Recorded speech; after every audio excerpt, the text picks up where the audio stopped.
သိပ္ပံပညာရှင်တွေကသူတို့လေးလာထားတဲ့လေးလာချက်တွေကိုLoma amo pa. နော်လေရင်းနဲ့ရေးပြီးတော့အဲ့ဒီလေရင်းနဲ့ရေးထားတဲ့စာရန်ကိုဖတ်ပြတာသိပ္ပံပညာရှင်တွေကသိပ္ပံနဲ့ပတ်သက်ပြီးတော့သူတို့လေရင်းနဲ့ရေးထားတာတွေကိုဖတ်ပြတယ်ဖတ်ပြပြီးတော့ဖတ်ပြပြီးတဲ့အခါမှာဒီအသင်းဝင်တွေကဒီ Royal Society အဖွဲ့ဝင်တွေကနေပြီးတော့နားထောင်ကြတယ်နားထောင်ပြီးတဲ့အခါမှာဝိုင်းပြီးတော့ဆွေးနွေးကြတယ်အဲ့တော့ဒီ1660နော်18ရာစုလောက်မှာစပေါ်လာတဲ့စာရန်ဖတ်ပွဲဆိုတာကစာရန်ကိုဖတ်တယ်နောက်ပြီးတော့ဆွေးနွေးကြတယ်နော်အဲ့တော့ဒီလိုစလာတာအဲ့တော့18ရာစုကစလာခဲ့တဲ့စာရန်ဖတ်တဲ့ပုံစံက20ရာစုအစောပိုင်းအထိနော်တိတိကျကျပြောရင်တော့1950မတိုင်ခင်အထိစာသားကိုပဲဗဟိုပြုပြီးတော့စာရန်ဖတ်ကြတယ်နော်အဲ့တော့စာရန်ဖတ်ပွဲဆိုတဲ့အတိုင်းပဲနော် paper reading ဆိုတဲ့အတိုင်းပဲနော် read လုပ်တာပဲနော် reading စာဖတ်တာပဲစာရန်ကိုမူရင်းတိုင်းဖတ်ပြတယ်နောက်ပိုင်းမှာစာရန်တွေကိုအမိတူပေးနိုင်တဲ့အခါကျတော့ဒီစာရန်တွေကိုမိတူအနေနဲ့ခိုင်ထားကြတယ်ခိုင်ထားပြီးတော့မှဒီစာရန်တွေကိုဖတ်တဲ့လူကဖတ်ပြတယ်အဲ့တော့1950အထိလောက်ကတော့နော်20ရာစုအစောပိုင်းအထိကတော့စာရန်ဖတ်ပွဲဆိုတာကတော့သူ့နာမည်အတိုင်းပဲနော်စာရန်ဖတ်တာပဲနော် paper reading ဆိုတော့နော် reading လုပ်တာပဲဒါသူဟောရတာအတိုင်းပဲအမှန်တကယ်ဖတ်ပြတာပဲနော်အဲ့တော့ဘာဖြစ်လို့စာကိုလုံးစည်းပတ်စီပြန်ဖတ်ပြနေတာလဲနော်ဘာဖြစ်လို့စာကိုလုံးစည်းပတ်စီဖတ်ပြနေရတာလဲဆိုရင်နော်နည်းပညာမဖွံ့ဖြိုးသေးဘူးနည်းပညာမဖွံ့ဖြိုးသေးဘူး20ရာစုအစောပိုင်းကာလအထိကနည်းပညာမဖွံ့ဖြိုးသေးဘူးနော် slide တွေ projector တွေမရှိသေးဘူးနောက်စာတမ်းတွေကိုကြိုတင်ပြီးတော့ဖြန့်ဝေဖို့မလွယ်ဘူးနော်စာတမ်းတွေကြိုတင်ဖြန့်ဝေဖို့မလွယ်ဘူးပုံနှိပ်ထုတ်ဝေဖို့အခက်အခဲရှိတယ်နော်အဲ့တော့18ရာစုစချင်းတော့ကဒါလေရင်စာတမ်းတွေကိုလေရင်နဲ့ပဲရေးရတယ်ဆိုတော့နော်ဒါမိတူစက်တွေပါလည်းမရှိသေးတော့ဖြန့်ဝေဖို့မလွယ်တော့လုံးစည်းပတ်စီဖတ်ပြနေရတဲ့အနေအထားမျိုးဖြစ်တယ်နောက်ပညာရဲ့နေပေကလည်းဒီတော့မကျေပြန့်သေးဘူးနော်ပညာရဲ့နေပေကလည်းမကျေပြန့်သေးဘူးပညာရဲ့အတိုင်းဝိုင်းကလည်းနော်သူအကန့်အသတ်ရှိတယ်သိပြီးတော့မများသေးဘူးဆိုတော့နော်ဒါလာနားထောင်ကြတယ်နားထောင်တာကိုပဲနော်ဒီစာရန်ရှင်ကစာရန်ရေးထားတဲ့လူကလုံးစည်းပတ်စီပြန်ဖတ်ပြတယ်ဆိုတော့ဒီစာရန်ဖတ်ပွဲရဲ့ခေတ်ဦးပိုင်းကာလဟာစာရန်ဖတ်တာပဲနော်စာရန်ဖတ်တာဒီဝါရနဲ့လှုပ်ဆောင်ချက်နဲ့ဟာနော်ကိုက်ညီတယ်ပေါ့ဒါပေမဲ့နော်20ရာစုနော်အလယ်ပိုင်းလောက်ကစပြီးတော့ပြောင်းလဲသွားပြီနော်သိပ္ပံပညာရဲ့ဒီရန်ဖွံ့ဖြိုးလာတယ်နော်သိပ္ပံပညာရဲ့ဒီဖွံ့ဖြိုးလာတယ်တက္ကသိုလ်ဝင်ကျင်တွေမှာလည်းပဲဒီစာရန်ဖတ်တဲ့အလေးအကျင့်တွေထွန်းကားလာတယ်နော်ထွန်းကားလာတဲ့အခါကျတော့စာရန်ဖတ်ပွဲကျင်းပတဲ့ပုံစံဟာနည်းနည်းပြောင်းလာပြီ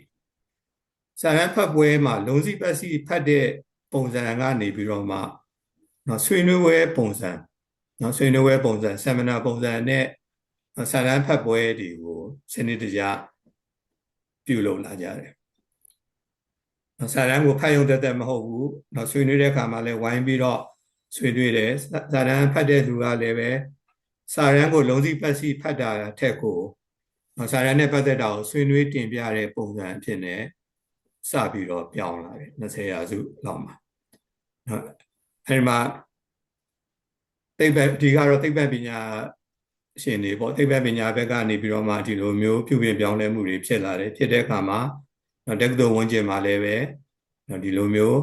စာတမ်းဖတ်တဲ့အလေးချင်းက seminar ပုံစံမျိုးတဖြည်းဖြည်းပြောင်းလာတယ်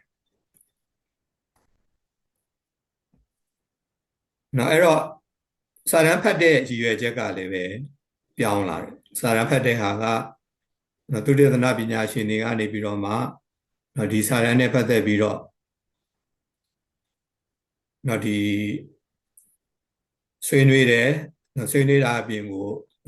ကျောင်းသူကျောင်းသားတွေပါရဂူသင်တန်းသားတွေပွဲလွန်ကျောင်းသူကျောင်းသားတွေအတွက်သင်ကြားရေးနည်းလမ်းတစ်ခုအနေနဲ့စာရန်ဖတ်တဲ့ဆွေးနွေးခိုင်းတယ်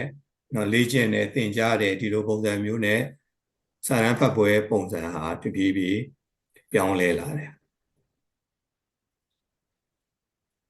အဲ့လိုပြောင်းလဲလာတဲ့အချိန်မှာ20ရာစုအလယ်ပိုင်းလောက်မှာဘာတွေပေါ်လာပြီလဲဆိုတော့overhead projector overhead projector တွေပေါ်လာပြီဒီ film ပြားကြီးတွေနဲ့film ပြားကြီးတွေနဲ့ဒီမှန်ဘလူးပေါ်မှာတင်လိုက်တယ်မှန်ဘလူးပေါ်မှာတင်လိုက်တဲ့အခါမှာအောက်ကမီးထိုးလိုက်တဲ့အခါကျတော့ဒီ film ပြားပေါ်ကပုံရိပ်ကဒီ screen ပေါ်မှာနေရန်ပေါ်မှာသွားပြီးတော့အရိပ်ထင်တဲ့projector တွေပေါ်လာတယ်အခုနောက်ပိုင်းလူငယ်တွေ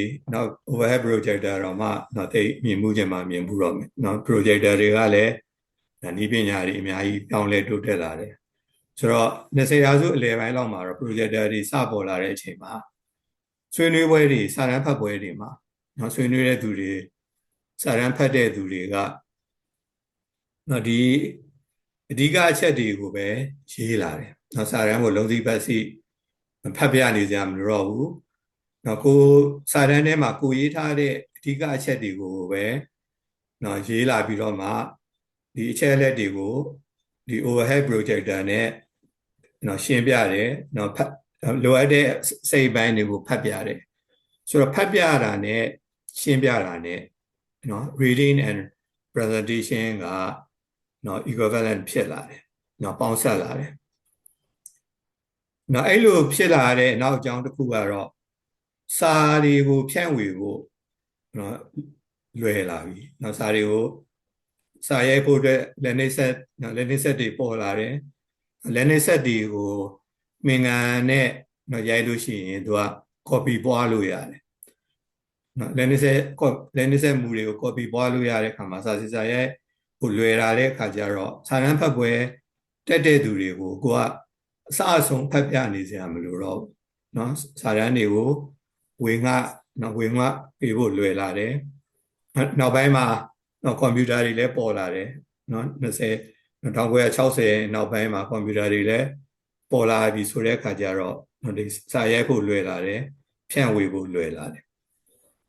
ပြီးတဲ့အခါမှာဒီ projector နဲ့တင်ပြတဲ့အခါကျတော့overhead projector နဲ့တင်ပြတဲ့အခါကျတော့ဒီစာတက်ထက်ကိုဒီအထောက်အကူပြုဒီစာအထောက်အကူပြုပုံနေစရာတွေgraph တွေကိုလည်းဖော်ပြလို့ရလာတယ်ဖော်ပြလို့ရလာတဲ့အခါမှာရှင်းပြတဲ့ပုံစံဘက်ကိုပို့ပြီးတော့ရောက်လာတယ်စာအုပ်လုံးစီပတ်စီဖတ်နေတာမဟုတ်တော့ဘူးရှင်းပြတဲ့ပုံစံမျိုးဘက်ကိုတပြေးပြေးနဲ့ပြောင်းလာခဲ့တယ်နောက်ပိုင်းမှာပို့ပြီးတော့မှဒီဘက်ကိုပို့ရောက်လာတာနဲ့အမျှပေါ့ဒီဘက်နည်းပညာခေတ်ကိုတပြေးပြေးရွေ့လာတာနဲ့အမျှဒီမိတ္တူကူးဆက်တွေပေါ်လာတယ်စာပုံနှိပ်စက်တွေကလည်းပဲနည်းပညာတွေမြင့်လာတယ်ဆိုတော့ဒီစာရန်တွေကို copy လုပ်ဖို့ကတိတ်လွယ်လာတယ်တိတ်လွယ်လာတဲ့အခါကျတော့ဒီစာရန်တွေကိုကြိုပြီးတော့ဖြန့်ဝေနိုင်တယ်ကြိုပြီးတော့ဖြန့်ဝေနိုင်တယ်အဲ့လိုကြိုပြီးဖြန့်ဝေနိုင်တဲ့အခါကျတော့စာရန်ဖတ်ပွဲတွေမှာလုံးစည်းပတ်စီဖတ်เสียမလို့တော့ဘူးလုံးစည်းပတ်စီဖတ်နေတာထက်ကိုဒီ overhead projector ထိုးပြထားတယ်ဆိုလို့ရှိရင်လည်းစာတမ်းတွေဝေထားတယ်ဆိုရင်လည်းဒီစာတမ်းရဲ့စာမျက်နှာသုံးမှာပါတဲ့အတိုင်းဆိုပြီးတော့သူက reference လုပ်ပေးလိုက်လို့ရတယ်။နောက် overhead projector ကိုပြပြီးတော့မှဒီ projector မှာတင်ပြထားတဲ့အတိုင်းပဲအခုကျွန်တော်ရှင်းပြထားတဲ့အချက်တွေကဒီ slide မှာတင်ပြထားတဲ့အတိုင်းပဲဖြစ်ပါတယ်ဆိုပြီးတော့တင်ပြတဲ့ပုံစံနဲ့ပြောရင်ကိုပြောချင်တဲ့စာကိုဒီစာရန်ဖတ်ပွဲတက်တဲ့သူတွေကသူ့ဘာသူစိတ်နဲ့ဖတ်ကြည့်လိုက်လို့ရပြီသူ့ဘာသူစိတ်နဲ့ဖတ်ကြည့်လိုက်လို့ရပြီဆိုတဲ့အခါကျတော့ကိုကလုံးစီပတ်စီဖတ်ပြနေစရာမလိုဘူးဒါအချိန်ကိုလည်းပို့ပြီးတော့မှခြုံလို့ရလာပြီဒါ20ရာစုတပြေးပြေးပြောင်းလဲလာပြီအဲ့တော့ဒါက overhead projector မြင်မှုကြလာတော့မသိဘူးမြင်မှုကြလာတော့မသိဘူးဒီ ဒီမှန်ပြားပေါ်မှာပလိပ်ပြားတွေစောစောပိုင်းတုန်းကတော့ဖလင်ပြားတွေတင်တယ်ဖလင်ပြားတွေကိုတင်ပြီးတော့မီးထိုးလိုက်တဲ့အခါမှာပုံရိပ်တော့ပေါ်တယ်နောက်ပိုင်းတဖြည်းဖြည်းတိုးတက်လာတဲ့အခါကျတော့စက်ကူနဲ့စာရွက်ပေါ်မှာရေးပြီးတော့ပြလို့ရတယ်ဒါ overhead projector ရှေ့ပိုင်းမှာအသုံးပြုလာတဲ့အကြောင်းပေါ့ဒါမမြင်မှုတဲ့သူရှိရင်မြင်မှုအောင်လို့ဒါ overhead projector အကြောင်းကိုပြောတာဖြစ်ပါတယ်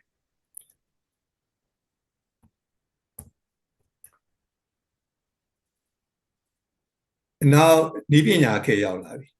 ဤပညာခေတ်ရောက်လာတဲ့အခါမှာဒီစာရန်ဖတ်ပွဲရဲ့ပုံစံကလုံးဝပြောင်းသွားပြီဖြစ်တဲ့အတွက်ကြောင့်ကွန်ပျူတာနည်းပညာတွေအဓိကပြောင်းလဲမှုကတော့ကွန်ပျူတာ technology တွေတိုးတက်လာတာနောက် presentation နဲ့ဆိုင်တဲ့ software တွေအများကြီးတိုးတက်လာတယ်နောက်ကိုပြောချင်တဲ့အချက်ကို PowerPoint နဲ့ပြောလို့ရလာပြီအဲ့တော့နည်းပညာတွေစပြီးတော့ထွန်းကားလာတဲ့အချိန်ကစပြီးတော့မှpaper reading section ကနာမည်တော့ paper reading section လို့ပဲပြောပေမဲ့ဘာဖြစ်သွားလဲဆိုရင် presentation ကိုပူပြောင်းလာပြီအဲ့တော့ပြောချင်တဲ့အချက်ကတော့စာတမ်းဖတ်ပွဲလို့နာမည်ကတွေ့နေတာပေါ့စာတမ်းဖတ်ပွဲလို့နာမည်ကတွေ့နေတာဖြစ်တဲ့အတွက်ကြောင့်စာတမ်းကိုဖတ်ရမယ်လို့ပဲမှတ်ယူထားတဲ့လူတွေအများကြီးရှိသေးတယ်ဒါလူကြီးပိုင်းကရောလူငယ်ပိုင်းကရောစာတမ်းဆိုတာဖတ်ရမယ်ဖတ်ရမှကျင့်တတ်တဲ့သူတွေဖတ်တာကိုနားထောင်ရမှကျင့်တတ်တဲ့သူကလည်းအများကြီးရှိတယ်ရှိနေသေးတယ်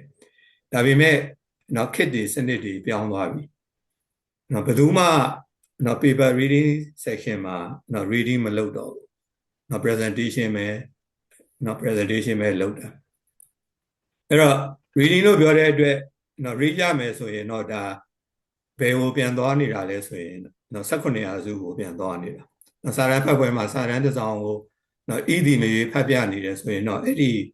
စာတမ်းဖတ်တဲ့သူက18ရာစုကိုပြန်သွားနေတာဒီနေ့ခေတ်မှာဘယ်သူမှစာကိုလုံးစီဖတ်စီ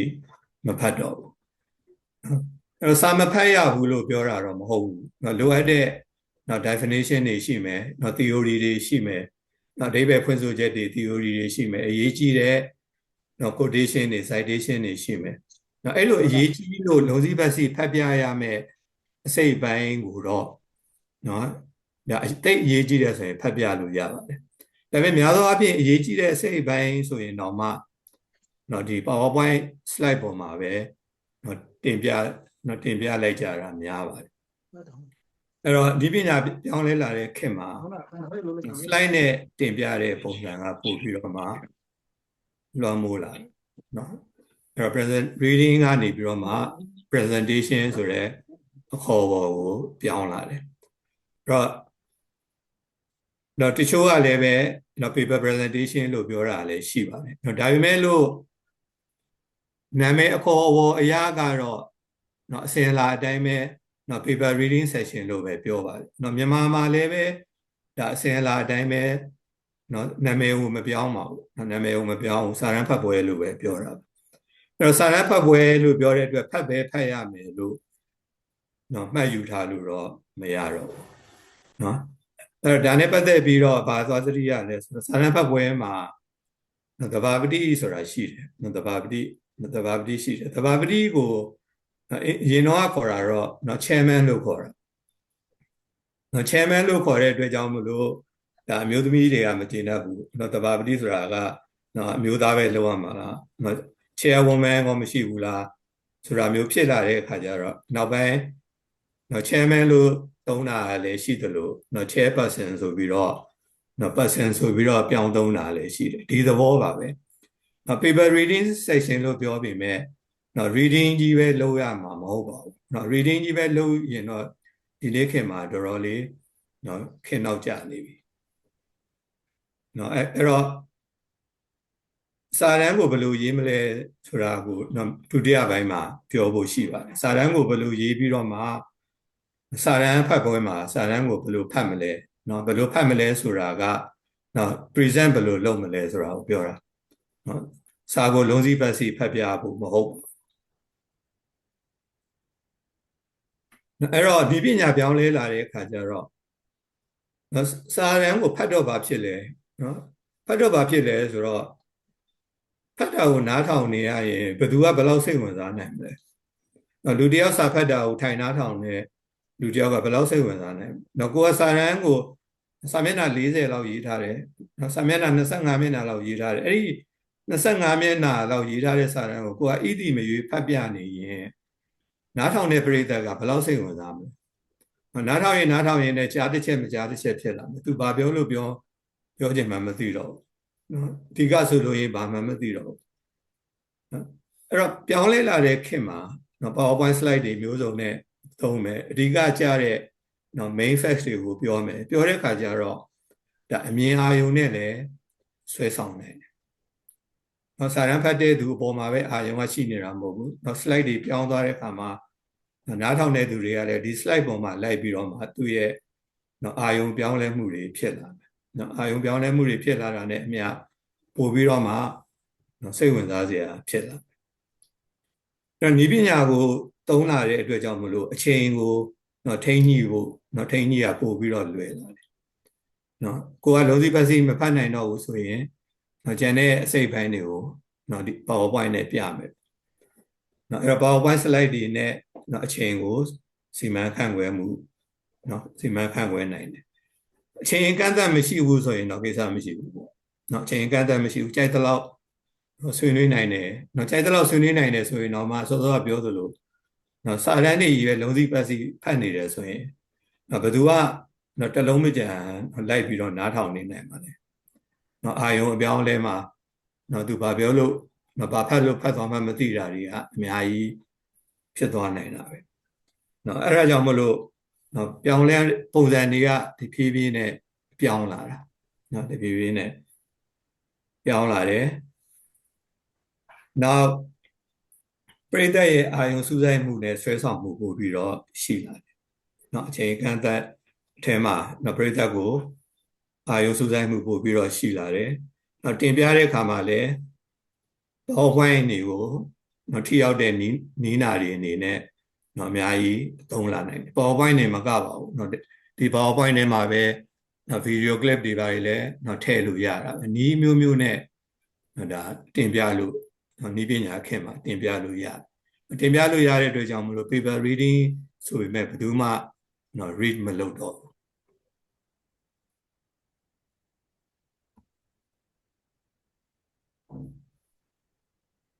နောက်ကိုကစာတန်းတစ်စောင်ပြုစုနော်ပြုစုပြီးတဲ့အခါမှာဒီစာတန်းနဲ့ပတ်သက်ပြီးတော့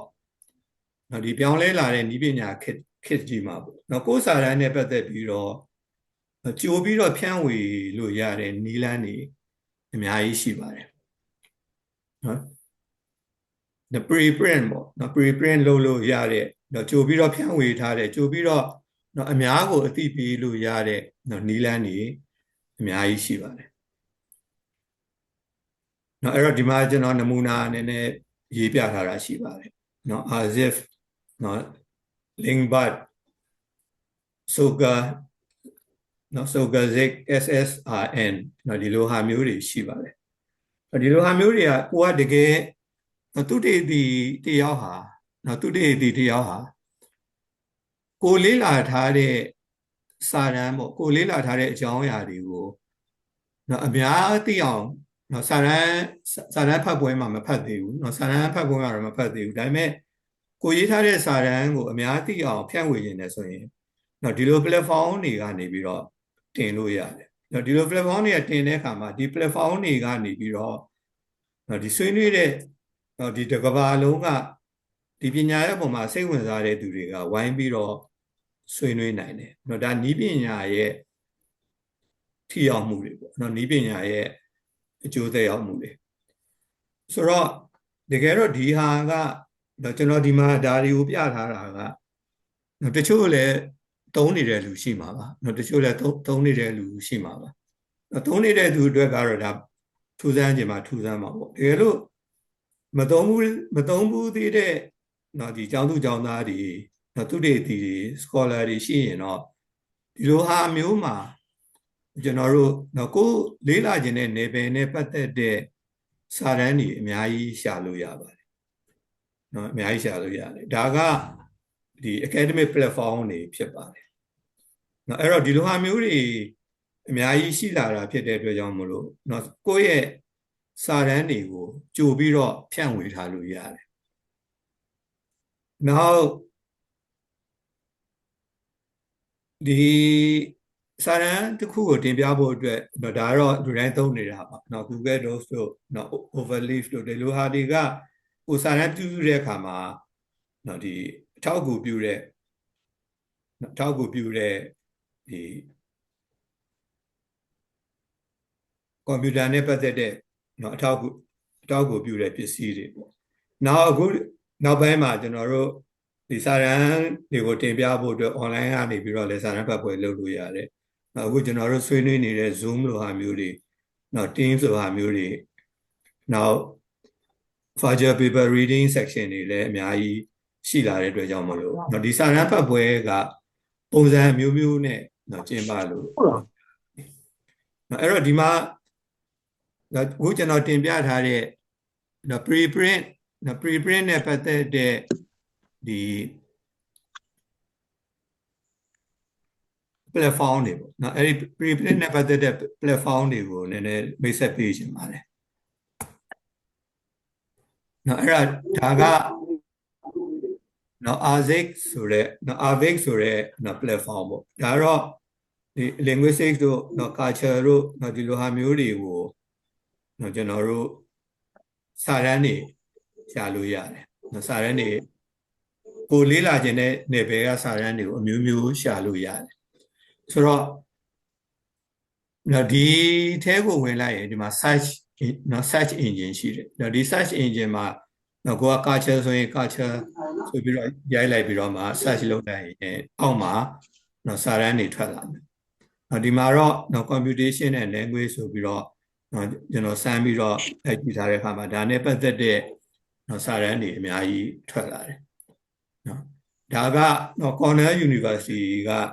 တင်ထားတဲ့ platform ပေါ့ Cornell University ကလုပ်တဲ့ platform ဖြစ်တယ်အဲ့တော့ဒီနေ့ခေတ်မှာပညာဖြန့်ဝေတဲ့ကိစ္စနော်တိတ်လွယ်တယ်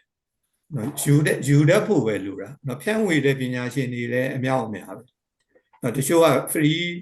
free ပေးနေတာနော်ကိုယ့်ရဲ့သူတေသနာတွေ့ရှိချက်တွေ free ပေးနေတာဆိုတော့အင်္ဂလိပ်လိုရေးထားရတယ်ဆိုပေမဲ့နော်ဒီနေ့ခေတ်မှာနော်ဘာသာပြန်ဖတ်ဖို့လည်းဘာမှမခက်ပါဘူးနော်အဓိကတော့လေးလာဖို့ပဲလိုတာဒီလိုဟာမျိုးတွေမှာလေးလာမယ်ဆိုရင်ကျွန်တော်တို့နော်လေးလာလို့ကိုမကုန်ဘူးနော်တနေ့နော်ထိုင်ရမထလေးလာရင်တော့မှနော်လေးလာစရာမကုန်ဘူးနော်စာပေဆိုရင်လည်းစာပေနဲ့ပတ်သက်တာနော်သူနဲ့ဆိုင်တဲ့ဟာတွေရှာကြည့်လို့ရပါတယ်နော်ဘာသာဆိုလည်းဘာသာနဲ့ဆိုင်တဲ့ဟာနောက်တစ်ခုကနော် the bus ဆိုရယ်နော် platform နော်ဒီမှာလည်းပဲနော်သူရဲ့ search ဆိုတဲ့နေရာမှာနော်ကိုရဲ့ keyword တစ်ခုခုကိုနော် key term တစ်ခုခုကိုရိုက်ကြည့်လိုက်ရင်နော်ကိုလိုချင်တဲ့စာတမ်းတွေဆောင်းပါးတွေရှာလို့ရတယ်နော်အဲ့ဒါဘာလဲဆို preprint တွေပေါ့ပုံတော့မနှိမ့်ရသေးဘူးနော်ပုံမနှိမ့်ရသေးပဲနဲ့နော်ဒါပညာရှင်တွေသူတေသီတွေကနော်ဒါဒီ platform ပေါ်မှာတင်ထားတာပေါ့အဲ့ဒီစာတွေကအများကြီးပဲဆိုတော့ကိုယ့်ဘာကိုကတော့နော်စီစစ်ပေါ့နော်ကိုယ့်ဘာကိုကတော့စီစစ်ပေါ့ပဲပေပါကတော့ဘယ်လောက်တန်ဖိုးရှိတယ်ဆိုတော့ဒါကိုယ့်ဘာကိုချင်းကျင်ရမှာပေါ့ဆိုတော့ဒီလို platform တွေကလည်းအများကြီးရှာလို့ရပါတယ်နော်ဒါနောက်တစ်ခုနော်ဒီမှာလည်းပဲ search engine ကနေပြီးတော့ရှာလိုက်ရင်နော်ဒါရှာလို့ရတယ်နော်ဒါက SSRN ဆိုတော့ဒီမှာလည်း search engine ကနေပြီးတော့ရှာမယ်ဆိုရင်ရှာလဲလို့ရတယ်ရှာလဲတဲ့အခါမှာဒီလိုမျိုးတွေ့လာတယ်အဲ့တော့ကျွန်တော်ဒီမှာတော့ culture ဆိုတာကိုနော် culture ဆိုတဲ့ keyword နဲ့နော်ရှာကြည့်ထားတာပေါ့နော် culture ကိုရိုက်ကြည့်လိုက်ရင်ဒီလိုမျိုး paper တွေထွက်လာမယ် အဲ့ဒီ paper တွေထဲမှာကိုလိုချင်တဲ့ paper ရှိရင်ဒီမှာ download လုပ်လို့ရတယ်နော် PDF file တွေနော် download လုပ်ဖို့ပေးထားတာတွေရှိတယ်နော်အဲ့လိုဒီလိုဟာမျိုးတွေကနော်အများကြီးပဲနော်အများကြီးပဲဆိုတော့ကိုရေးထားတဲ့စာတမ်းကိုအများကိုဖြန့်ဝေခြင်းတယ်ဆိုရင်လည်းဒီမှာတင်လို့ရတဲ့နော် platform တွေရှိတယ်နော်ကိုယ့်ဘာကိုတင်ရင်လည်းရတယ်သူများဟာတွေကိုလေ့လာမယ်ဆိုရင်လည်းလေ့လာလို့ရပါတယ်နောက်တစ်ခုကနော်ကိုယ့်ရဲ့သုတေသနလုပ်ငန်းတွေနော်ကိုကဒီနေ့ပြောနေတာတော့စာတမ်းပေါ့စာတမ်းကိုဥတည်ပြီးပြောနေတာဖြစ်ပေမဲ့စာတမ်းဆိုတာလည်းဒါသုတေသနလုပ်ငန်းပဲအဲ့တော့စာတမ်းရေးဖို့ဆိုရင်ကိုကသုတေသနလုပ်ရမယ်အဲ့တော့ဒီသုတေသနအတွက်အထောက်အကူပြုတဲ့နော် Academia တို့နော် ResearchGate တို့ Google Scholar တို့နော်ဒါတွေကနော်ဒီအခုဒီပရိသတ်ထဲမှာလည်းသုံးနေတဲ့သူတွေအများကြီးရှိမှာပါနော်သုံးနေတဲ့သူတွေအတွက်တော့ဘာမှမဆန်းပါဘူးဒါပေမဲ့မသုံးဘူးသေးတဲ့သူရှိရင်တော့ဒီလိုဟာတွေကနော်ကိုယ်လိုအပ်တဲ့နော် data တွေအထူးသဖြင့်နော် theory နဲ့ပတ်သက်တာတွေပေါ့နော် theory နဲ့ပတ်သက်တာတွေနော် data နဲ့ပတ်သက်တာတွေကိုအများကြီးရှာလို့ရပါတယ်နော် Academia နော်ဒါ Academia ကသူအကောင့်ဖွင့်လို့လည်းရတယ်နော်ဒါကျွန်တော်အကောင့်ဖွင့်ထားတာနော်အကောင့်ဖွင့်ထားပြီးတော့နော်ဒီထဲမှာနော်ကိုစိတ်ဝင်စားတဲ့နော်ကိုစိတ်ဝင်စားတဲ့ဒီနယ်ပယ်ကိုရှာလို့ရတယ်နော်ရှာလို့ရတယ်ဆိုတော့ဒီ Academia ကတော်တော်စုံပါတယ်နော် subject ပေါင်းတော်တော်စုံပါတယ်ဆိုတော့ဒီမှာ register လုပ်ပြီးတော့ register လုပ်တာလည်းဘာမှမခက်ဘူးကိုယ့်ရဲ့ email number လေးပါလေးရိုက်ထည့်လိုက်ပြီးတော့ register လုပ်ထားရင်နော်အဲ့ဒီမှာနော် free ပေးထားတာတွေလည်းအများကြီးပါနော်ကိုက free နဲ့တွေမကျင်တဲ့လို့နော် premium လုပ်ချင်တယ်ဆိုရင်လည်းနော်ဒါပတ်စံပေးပြီးတော့နော်ပတ်စံလည်းတိတ်မများပါဘူးနော်ပတ်စံပေးလို့ရှိရင်တော့နော်ကိုလိုချင်တာတော်တော်များများရှာလို့ရတယ်နော်ကျွန်တော်တို့ကတော့ free account ပဲသုံးပါတယ်နော် free account သုံးရင်တော့မှ60%လောက်ရှာလို့ရတယ်60%လောက်ရှာလို့ရတယ်အဲ့တော့ဒီမှာနော်နမူနာကျွန်တော်ပြထားတာရှိတယ်နော်ဒီမှာနမူနာပြထားတာအဲ့ဒီမှာနော် linguistics ဆိုပြီးတော့ရှာကြည့်လိုက်ရင်နော်အများကြီးပဲထွက်လာမယ်အဲ့ထွက်လာတဲ့အထင်မှာတစ်ခုပေါ့နော်ဒီမှာ10 lectures နော်10 lectures in linguistics ဆိုတဲ့စာအုပ်နော်ဒါစာအုပ်ပါနော် imprint ပါနော်တကယ်ပတ်စံပေးဝယ်ရင်နော်ပတ်စံပေးဝယ်ရင်နော်ဒေါ်လာနော်450ပေးရမယ်စာအုပ်မျိုးပါနော်အဲ့လိုစာအုပ်မျိုးတွေလည်းအများကြီးရှာလို့ရတယ်နော်အဲ့ဒီစာအုပ်မျိုးတွေမှာအများသောအားဖြင့်နော် free ပေးထားတာတွေရှိတယ်နော်ဒီစာအုပ်ဆိုရင်နော် free ပေးထားတာfree ပေးထားတာဆိုတော့ကျွန်တော်နောက် slide တစ်ခုပြပါမယ်နော်အဲ့ဒါကိုနော်ဒါကျွန်တော် download လုပ်လိုက်တော့နော်စာအုပ်ရလာပြီနော်ပြီးဟိုပါပေါ့ ebook ပေါ့နော် ebook စာအုပ်နော်ရသွားပြီအဲ့တော့ဒီလိုမျိုးစာအုပ်တွေကအများကြီးရှိတယ်နော်ဒီလိုမျိုးစာအုပ်တွေအများကြီးနော်ဘာသာရပ်ပေါင်းစုံမှာဒီလိုမျိုးစာအုပ်တွေအများကြီးရှိပါတယ်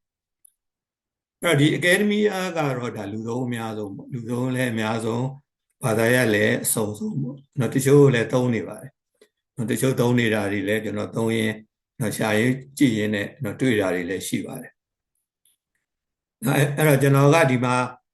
နော်ကိုရေးတဲ့စာတမ်းလည်းကိုတင်လို့ရတယ်နော်ဒီမှာ upload ဆိုတာပါတယ်အဲ့ဒီမှာနော်ကိုရေးထားတဲ့စာတမ်းတွေကိုနော်တင်ခြင်းလဲဆိုရင်နော်ဒီ upload ကနေပြီးတော့နော် file ကိုနော်ကိုရေးထားတဲ့စာတမ်း file ကိုနော် upload လုပ်လိုက်ရင်နော်ဒါကနော်ကိုစာတမ်းတွေကိုတင်ထားလို့ရတယ်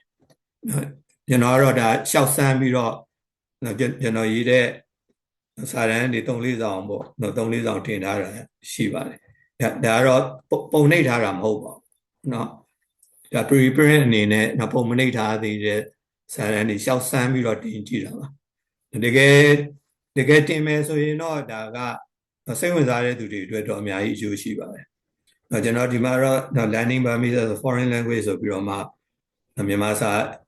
ကိုနိုင်ငံခြားဘာသာစကားအနေနဲ့သင်တဲ့အကြောင်းကိုအင်္ဂလိပ်လိုရေးထားတဲ့ဟာပေါ့เนาะအဲ့ဒါကို3-4စောင်တင်ထားကြည့်တာရှောက်စမ်းထားတာ တကယ်လို့ကိုကတကယ်ကို professional ဆန်ဆန်လုပ်ချင်တယ်ဆိုရင် premium account ကိုဝယ်လိုက်ပြီးတော့ဒါသေချာလုပ်မယ်ဆိုရင်လည်းလုပ်လို့ရတာတွေအများကြီးရှိပါတယ်အဲ့တော့ကိုယ့်ဘက်ကိုမတင်ကျင်ဘူးဆိုရင်တော့မှကိုကPhD candidate ဖြစ်တယ်ဒီဘွဲလွန် post graduate candidate ဖြစ်တယ်ဆိုရင်ဒီပညာရေးနဲ့ပတ်သက်ပြီးတော့ကိုလေးလာစရာတွေဒီထဲမှာအများကြီးရှိတယ်မြန်မာစာပေမို့လို့မြန်မာစာပေမို့လို့ဒီနိုင်ငံတကာစာဖတ်ဆရာမလိုဘူးဆိုရင်တော့ဒါကတော်တော်လေးဆိုးပါတယ်ဒီနိုင်ငံတကာစာပေထဲမှာလည်း literature နဲ့ပတ်သက်တဲ့ theory တွေliterature နဲ့ပတ်သက်တဲ့လေ့လာမှုတွေလည်းအများကြီးရှိပါတယ်အဲ့ဒါတွေကိုလေ့လာမှ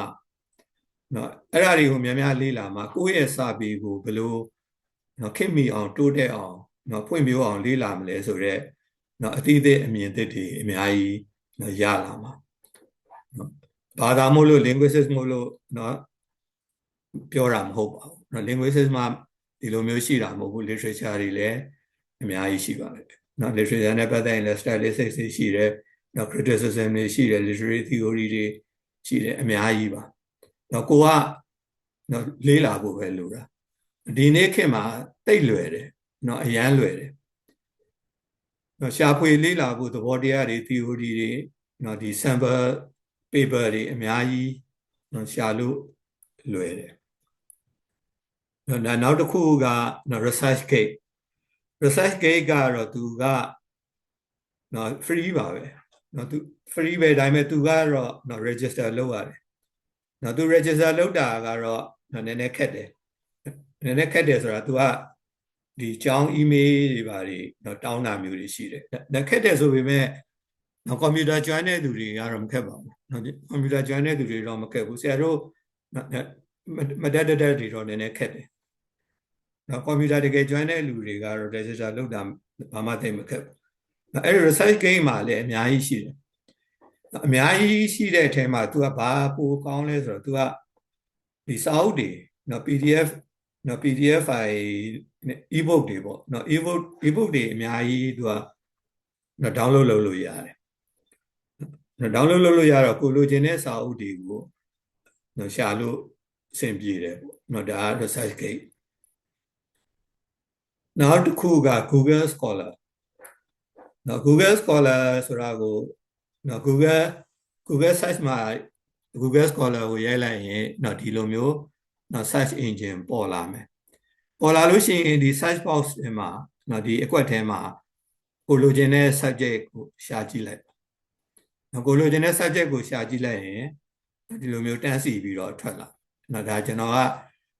literary theory ဆိုပြီးတော့ရှာကြည့်ထားတာliterary theory ဆိုပြီးရှာကြည့်လိုက်တဲ့အခါမှာliterary theory နဲ့ပတ်သက်ပြီးတော့စာတမ်းတွေအများကြီးထွက်လာမယ်အဲ့တော့ထွက်လာတဲ့စာတမ်းတွေထဲမှာကိုကြိုက်တဲ့ဟာကိုဝင်ကြည့်မယ်ဝင်ကြည့်ပြီးတော့မှကိုကြိုက်တဲ့စာအုပ်ရှိရင်သူက free download ပေးထားတာရှိတယ်ဒီမှာliterary theory ဆိုတဲ့စာအုပ်တော့ကိုကျွန်တော်နမူနာ download လုပ်ထားတာဒါဆိုရင်download လုပ်ပြီးသွားပြီဒါဆိုရင်ကိုကြိုက်တဲ့အချိန်မှာကိုလိုအပ်တဲ့အချိန်မှာပြန်ရှာဖတ်ရုံပဲဆိုတော့ဒီလိုမျိုးရှာရဖွေရလေးလာရတဲ့ကိစ္စကဒီနေ့ခေတ်မှာတိတ်လွယ်သွားပြီဒီပညာနဲ့ပတ်သက်ပြီးတော့ကိုရေးထားတဲ့စာတမ်းကိုဖြန့်ဝေနေတာပဲဖြစ်ဖြစ်သူများစာတမ်းတွေကိုလေ့လာခြင်းတဲ့အခါမှာပဲဖြစ်ဖြစ်အများသောအားဖြင့်တော့ဒီ PhD candidate တွေပေါ့scholar တွေresearcher တွေကသူတို့ရဲ့သုတေသနတွေကို publication မလုပ်ခင်မှာသူကအကျိုးပေါ့အကျိုးသဘောမျိုးနဲ့သူက pre-print တွေကိုဒီလို platform တွေမှာသူတို့တင်ပေးတယ်တင်ပေးပြီးတော့အဲ့ဒီပေါ်မှာဆွေးနွေးသုံးသပ်ချက်တွေယူတယ်ပေါ့ဆွေးနွေးသုံးသပ်ချက်တွေယူပြီးတဲ့အခါကျတော့သူတို့တကယ် conference တွေလိုဟာမျိုးတွေမှာသူတို့တင်ပြတာတွေရှိတယ်နောက်စာအုပ်စာတမ်းတွေထုတ်တာမျိုးတွေရှိတယ်အဲ့တော့နည်းပညာခေတ်မှာဘာဖြစ်လို့ပြောင်းလဲသွားတာလဲလို့ပြောရင်ဒီလိုမျိုး platform တွေအများကြီးရှိလို့ပြောင်းလဲတာအလကားနေရင်ပြောင်းလဲသွားတာမဟုတ်ဘူးစာတမ်း စာတမ်းဖတ်ပွဲပဲနော်စာဖတ်တော့ဘာဖြစ်လဲဆိုနော်အဲ့လိုယူဆလို့မရတော့ဘာလို့ဆိုတော့အများကြီးနော်ပြောင်းလဲသွားပြီနော်အဲ့တော့ပြောင်းလဲတာကိုနှိမ့်ချုပ်ပြီးပြောမယ်ဆိုရင်တော့နော်နီးပညာရဲ့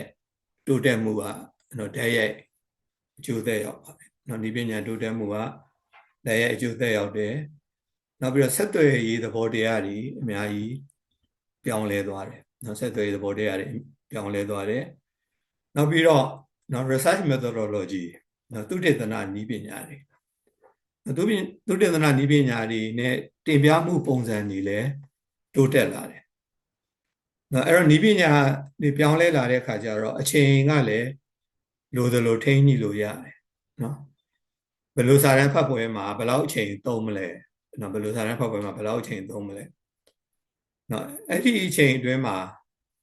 အဓိကကျတဲ့အချက်တွေကိုကျွန်တော်တို့ဘယ်လိုတင်ပြမလဲနော်အဲ့တော့ပြောင်းလဲလာရတဲ့နော်ဒါအဓိကအကြောင်းတွေပေါ့နောက်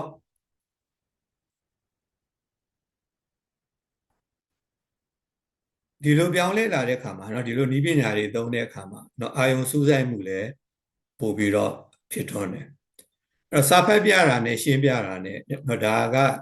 เนาะဒါကတော့လွယ်လွယ်လေးသိနိုင်ပါတယ်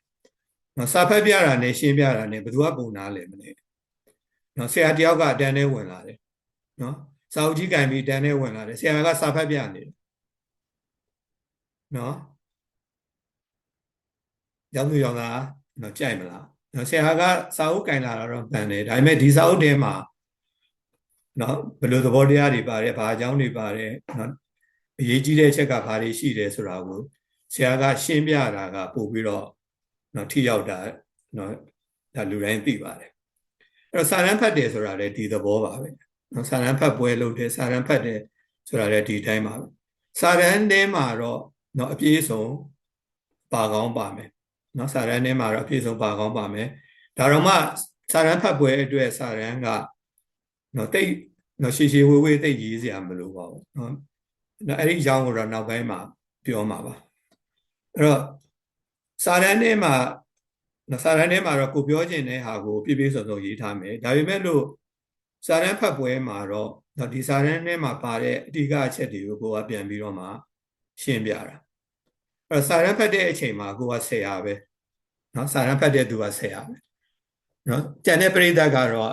เนาะကိုပြောတာကိုလာနားထောင်တဲ့ပရိသတ်ပဲเนาะဆိုတော့ကိုကဆရာတယောက်အနေနဲ့ဆရာတယောက်လိုကိုသဘောထားပြီးတော့เนาะကျမရဲ့စာရန်မှာတော့ဘာတွေရေးထားတယ်ဘာတွေကတော့အရေးကြီးတယ်เนาะဘာတွေကတော့အဓိကကြတယ်ဒီလိုဟာမျိုးကိုเนาะဒါစာရန်ဖတ်ပွဲမှာတင်ပြရမယ့်သဘောဖြစ်ပါတယ်အဲ့လိုတင်ပြနိုင်မှုအတွက်ကလည်းနီးပညာတွေနီးပညာတွေရဲ့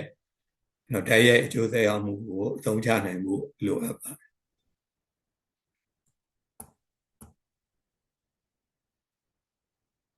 အဲ့တော့စာရန်ဖတ်တာနဲ့စာရန်ဖတ်တာရဲ့ပြောင်းလဲတာကိုအတူချုပ်ပြောမယ်ဆိုရင်တော့စာရန်ဖတ်တာ paper reading ကနေပြီးတော့မှ paper based presentation ကိုပြောင်းလာတယ်နော်ဆိုတော့စာရန်ကိုလုံးစီပဲစီဖတ်တာကနေပြီးတော့မှစာရန်ဖတ်တာဖြစ်တဲ့အတွက်ကြောင့်မလို့စာရန်ကိုတော့ base လုပ်ရမှာပေါ့နော်ကိုပြောချင်တာရှောက်ပြောနေလို့တော့မရဘူးနော်ဘာလို့ဆိုတော့ဒီနေ့ခေတ်မှာစာရန်ကိုကြိုပြီးတော့ဝေထားတာလည်းရှိမယ်နော်ကြိုပြီးတော့ဝင်ငှထားတာလည်းရှိမယ်ဒါမှမဟုတ်စောစော platform တွေမှာနော်ကိုစာရန်ကိုတင်ပြထားတာမျိုးလည်းရှိကောင်းရှိမယ်ဆိုတော့ paper ကိုတော့ base လုပ်မှာပေါ့နော်paper ကို base လုပ်ပြီးတော့မှစာရန်ဖတ်ပွဲမှာ presentation လုပ်မယ်အဲ့စာရန်ဖတ်ခြင်းဟာ paper reading ကနေပြီးတော့မှ paper presentation paper based presentation ကိုနောက်ပိုင်းမှာပြောင်းလာပြီနော်အဲ့တော့ချင်းချက်အနေနဲ့ဆရာအခုကျွန်တော်ကစာရန်ဖတ်ပွဲဆိုတာမဖတ်ရဘူးလို့ပြောထားတယ်မဖတ်ရဘူးဆိုတော့ဘာမှကိုဖတ်မနေတော့ဘူးလို့လည်းအစွန်းမရောက်ပါနဲ့ဟုတ်နော်လေတန်ဓာတ်ထစ်စကားပြောရတာလည်းတော်တော်ကြောက်ဖို့ကောင်းတယ်ဒီခေတ်မှာဆရာ Facebook မှာရေးဘူးသလိုပေါ့လေတန်ဓာတ်ထစ်တွေကလည်းသိပ်များတယ်တရားရောကဒါဒီလိုပြောထားပြီဆိုရင် ဒီအတိုင်းကိုပဲလေနိုင်တာတဲ့မှတ်လိုက်တော့တာပဲနော်ကျွန်တော်ကဒီမှာ paper reading ဆိုတာစာမဖတ်ရဘူးလို့ပြောလိုက်မိလို့နော်တကယ်ဖတ်ဖို့လိုတဲ့ကိစ္စတွေရှိနိုင်ပါတယ်နော်ချွင်းချက်ရှိနိုင်ပါတယ်နော်အတိအကျပေါ်ပြဖို့လိုတဲ့ formula တွေရှိနိုင်တယ်နော် theory တွေရှိနိုင်တယ်ဖွင့်ဆိုချက်တွေရှိနိုင်တယ်နော်သိအရေးကြီးတဲ့တရက်အကူအကားတွေရှိနိုင်တယ်နော်အဲ့လိုဟာမျိုးကြရင်တော့ဖတ်ပြပါနော်ဒီ paper ကြီးကိုကြည့်ပြီးတော့နော်လုံးစိပတ်စီဖတ်ပြလို့ရပါတယ်ဒါပေမဲ့ဒါနော်ဒါအနေချင်းပဲဖြစ်ရမယ်နော် definition ဆိုရင်လည်း definition တစ်ခုလောက်နော် quotation ဆိုရင်လည်း quotation တစ်ခုစားနှစ်ခုစားလောက်နော်အဲ့လိုအရေးကြီးတဲ့ဟာမျိုးကတော့နော်ဖတ်ပါနော်အဲ့တော့စာရန်ဖတ်ခြင်းဟာ presentation လုပ်ခြင်းဟာစာရန်ဖတ်ပွဲအနေအထားပေါ်မှာနော်တိတ်ပြီးတော့မူတည်ပါတယ်နော်ပုံသေးတတ်မှတ်ရင်ပြဿနာတိတ်များပါတယ်စာရန်ဖတ်ပွဲတစ်ခုမှာနော်စာရန်ကိုဘယ်လောက်ပဲရေးနော်စာရန်ကိုဘယ်လိုပဲဖတ်ဆိုတာမျိုးကိုပုံသေးတတ်မှတ်ထားရင်မပြဿနာများပါတယ်အဲ့တော့စာရန်ဖတ်ပွဲအနေအထားပေါ်မှာမူတည်ပြီးတော့မှနော်စာရန်အနေအထားဘယ်လိုရှိမလဲနော်ဘယ်လိုပတ်ကြားတင်သွင်းမလဲဆိုတာကိုနော်ထိန်းညှိဖို့သိအရေးကြီးပါတယ်အဲ့တော့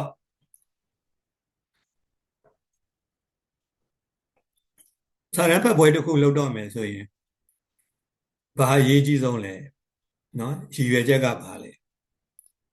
နော်ဒါသိအရေးကြီးပါတယ်နော်ဘာရည်ရွယ်ချက်နဲ့စာရန်ဖတ်ပွဲလုပ်မှာလဲနော်ကျောင်းသူကျောင်းသားတွေရဲ့နော်သူရဲ့သုတေသနလုပ်ငန်းကိုတင်ပြဖို့နော်ဒီအကဲဖြတ်ဖို့ရည်ရွယ်ချက်လားနော်ဒါမှမဟုတ်ရင်လည်းနော် scholar တယောက်ကသူ့ရဲ့လုပ်ထားတဲ့နော်သုတေသနတွေလေ့လာထားတာတွေကိုသူကနော်ဒီမျှဝေခြင်းလို့ sharing လုပ်ခြင်းလို့နော်စာရန်ဖတ်မှာလားနော်ရည်ရွယ်ချက်အမျိုးမျိုးရှိပါတယ်နော်အဲ့ဒီမှာပါဝင်တဲ့သူတွေကနော်ဘယ်လိုလူတွေ participants ပေါ့နော် participants တွေကဘယ်သူတွေရှိမလဲနော်ကျင်းပမဲ့ပုံစံကဘာတွေလဲနော်စာရန်ဖတ်ပွဲသီးသန့်လုံးမှာလားနော်ဒါမှမဟုတ်ရင်လည်းနော် symposium လုံးမှာလားနော်ဒါမှမဟုတ်ရင်လည်း conference မှာ paper reading session ကိုထည့်မှာလားနော်စသဖြင့်နော်စာရန်ဖတ်ပွဲကျင်းပမဲ့ပုံစံနော်ပုံစံကဘယ်လိုရှိမလဲနောက်တစ်ခုကအချိန်ကိုဘယ်လိုသတ်မှတ်မှာလဲနော်အချိန်ဘယ်လိုသတ်မှတ်မှာနော်ကျွန်တော်တို့နော်ပါရဂူစာရန်ဖတ်ပွဲတွေလုပ်တယ်ဆိုတော့နော်ပါရဂူစာရန်ဖတ်ပွဲတွေလုပ်မယ်ဆိုရင်တော့ကောင်းပြီနော်ဒီပါရဂူနော်1ပါသင်တန်းသားတွေ2ပါသင်တန်းသားတွေရဲ့သူတို့ရဲ့လေးလာထားတာကိုတင်ပြမယ်နော်ရည်ရွယ်ချက်ကတော့ဟုတ်ပြီနော်ပါဝင်သူတွေကဘယ်သူတွေပါမှာလဲနော်စာရေးဖွဲ့ဝင်တွေပါမှာလားပြင်ပပညာရှင်တွေပါမှာလားနော်ကျောင်းသူကျောင်းသားတွေပါမှာလားနော်ဘယ်လိုပုံစံနဲ့ကျင်းပမှာလဲနော်စာရန်ဖတ်ပွဲတက်လားနော်ဆင်မနာပုံစံမျိုးလုပ်မှာလားနော်ဒါမှမဟုတ်ရင်လည်း symposium ပုံစံမျိုးလုပ်မှာလားနော်ဒါမှမဟုတ်ရင်လည်း conference လုပ်မှာလားနော်ပုံစံတွေမျိုးရှိတယ်နော်ကောင်းပြီအဲ့ဒီမှာမှနော်အချိန်ကဘယ်လောက်ပေးမှာလဲနော်ဒါအရေးကြီးဆုံးပဲအချိန်ဘယ်လောက်ပေးမှာလဲနော်စာရန်ဖတ်ပွဲမှာနော် PhD candidate စာရန်ဖတ်ပွဲမှာသူတို့ကိုဘယ်လောက်အချိန်ပေးမလဲနော်ဒါသိအရေးကြီးပါတယ်နော်နိုင်ဝက်ပေးမလားတနာရီပေးမလားနော်တနာရီခွဲပေးမလားနော်ဒါအချိန်တွေပေါ်မူတည်ပြီးတော့ဆုံးဖြတ်ရတာဖြစ်တဲ့အတွက်ပုံသေးသတ်မှတ်လို့မရဘူးပေါ့နော် candidate တွေတိတ်များတဲ့အချိန်မှာနော်ဟိုတော့ကနော်ပါရဂူသင်တန်းသားတွေ60 90 100ကျော်အထိရှိခဲ့တဲ့အချိန်မှာနော်ဒီကျောင်းသူကျောင်းသားတွေအတွက်နော်ဒီ PhD candidate တွေအတွက်စာရန်ဖတ်ပွဲဘယ်လိုလုပ်မလဲနော်တယောက်ကိုတနာရီခွဲပေးမလားနော်ဒါမှမဟုတ်ရင်လည်းတယောက်ကိုနိုင်ဝက်ပဲပေးမှာလားနော်အဲ့တော့အဲ့ဒီလိုပုံစံကိုလိုက်ပြီးတော့မှနော်ရည်ရွယ်ချက်တွေပါဝင်တဲ့သူတွေကျင်းပမဲ့ပုံစံတွေအချိန်တွေပေါ်မှာမူတည်ပြီးတော့မှနော်စာရန်ဖတ်ပွဲကိုစာရန်ကိုဘယ်လိုဖတ်မလဲဆိုတာနော်သိအရေးကြီးပါတယ်နော်ကျင်းပတဲ့အခမ်းအနားပုံစံလည်းကွဲတယ်အခမ်းအနားပုံစံအလိုက်စာရန်ဖတ်တဲ့ပုံစံလည်းကွဲပါတယ်နော်ဒါကိုကျွန်တော်ဆက်ပြီးတော့ရှင်းပြပါမယ်အဲ့တော့စာရန်ဖတ်ပွဲတွေပါဝင်လေးရှိတဲ့နော်ပုံစံနော်အဓိက၄မျိုးရှိပါတယ် နော်၄မျိုးရှိပါတယ်ပထမတစ်မျိုးကတော့ဒါစာရန်ဖတ်ပွဲတည်တံ့လုပ်တာ paper reading section နော်စာရန်ဖတ်ပွဲတည်တံ့လုပ်တာနောက်ဒုတိယတစ်မျိုးကတော့နော်စာရန်ဖတ်မယ်ခြေခြေပြန့်ပြန့်အပြန်အလှန်ဆွေးနွေးမယ်နော် seminar စာရန်ဖတ်ပွဲမှာတော့သူကအမေးဖြေတော့ရှိတာပေါ့နော်အမေးဖြေရှိပေမဲ့စာရန်ဖတ်ပွဲက seminar လောက်သူကမကျေပြန့်ဘူးပေါ့ seminar ကပို့ပြီးတော့ကျေပြန့်တယ်နောက်စာရန်ဖတ်ပွဲပါတဲ့အခမ်းအနားပွဲတစ်ခုကအခမ်းအနားတစ်ခုကတော့ဒါ symposium ပေါ့နော်ဒါ symposium ကြောင်းကိုနောက်ဆက်ပြောပါမယ်နော် symposium ကိုကျွန်တော်ကဒါအထူးဆွေးနွေးပွဲလို့ဘာသာပြန်ကြည့်ထားတယ်ဟောဒါကစမ်းပြီးတော့ပြန်ကြည့်တာပါ symposium ကိုဘယ်လိုခေါ်ကျွန်တော်တို့က symposium ပဲခေါ်နေကြတာကိုsymposium ပဲခေါ်နေကြတော့မြန်မာလူက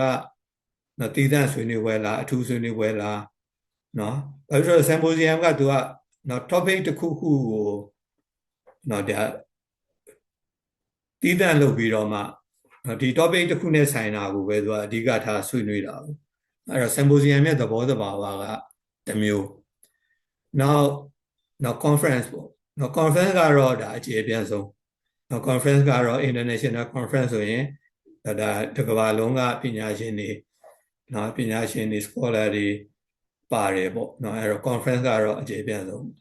အဲ့တော့ conference ကိုမြန်မာလူ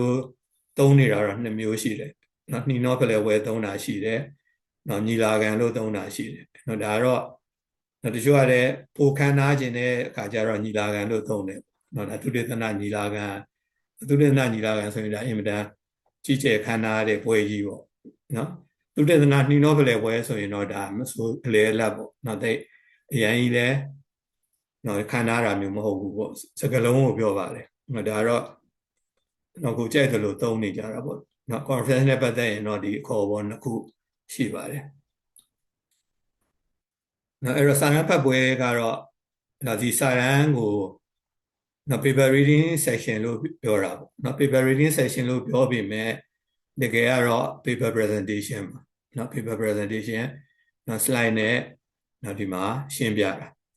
နော်အဲ့တော့ဒီမှာကြည့်မယ်ဆိုရင်တော့ဒီစာရန်ဖတ်တဲ့သူကိုဘယ်သူမှမကြည့်ပါဘူးနော် present လုပ်တဲ့ PowerPoint slide ကိုပဲနော်ကြည့်ကြတာနော်အဲ့တော့ဒီ paper presentation ရဲ့သဘောကတော့ဒါ slide နဲ့နော်ရှင်းပြတဲ့သဘောပါ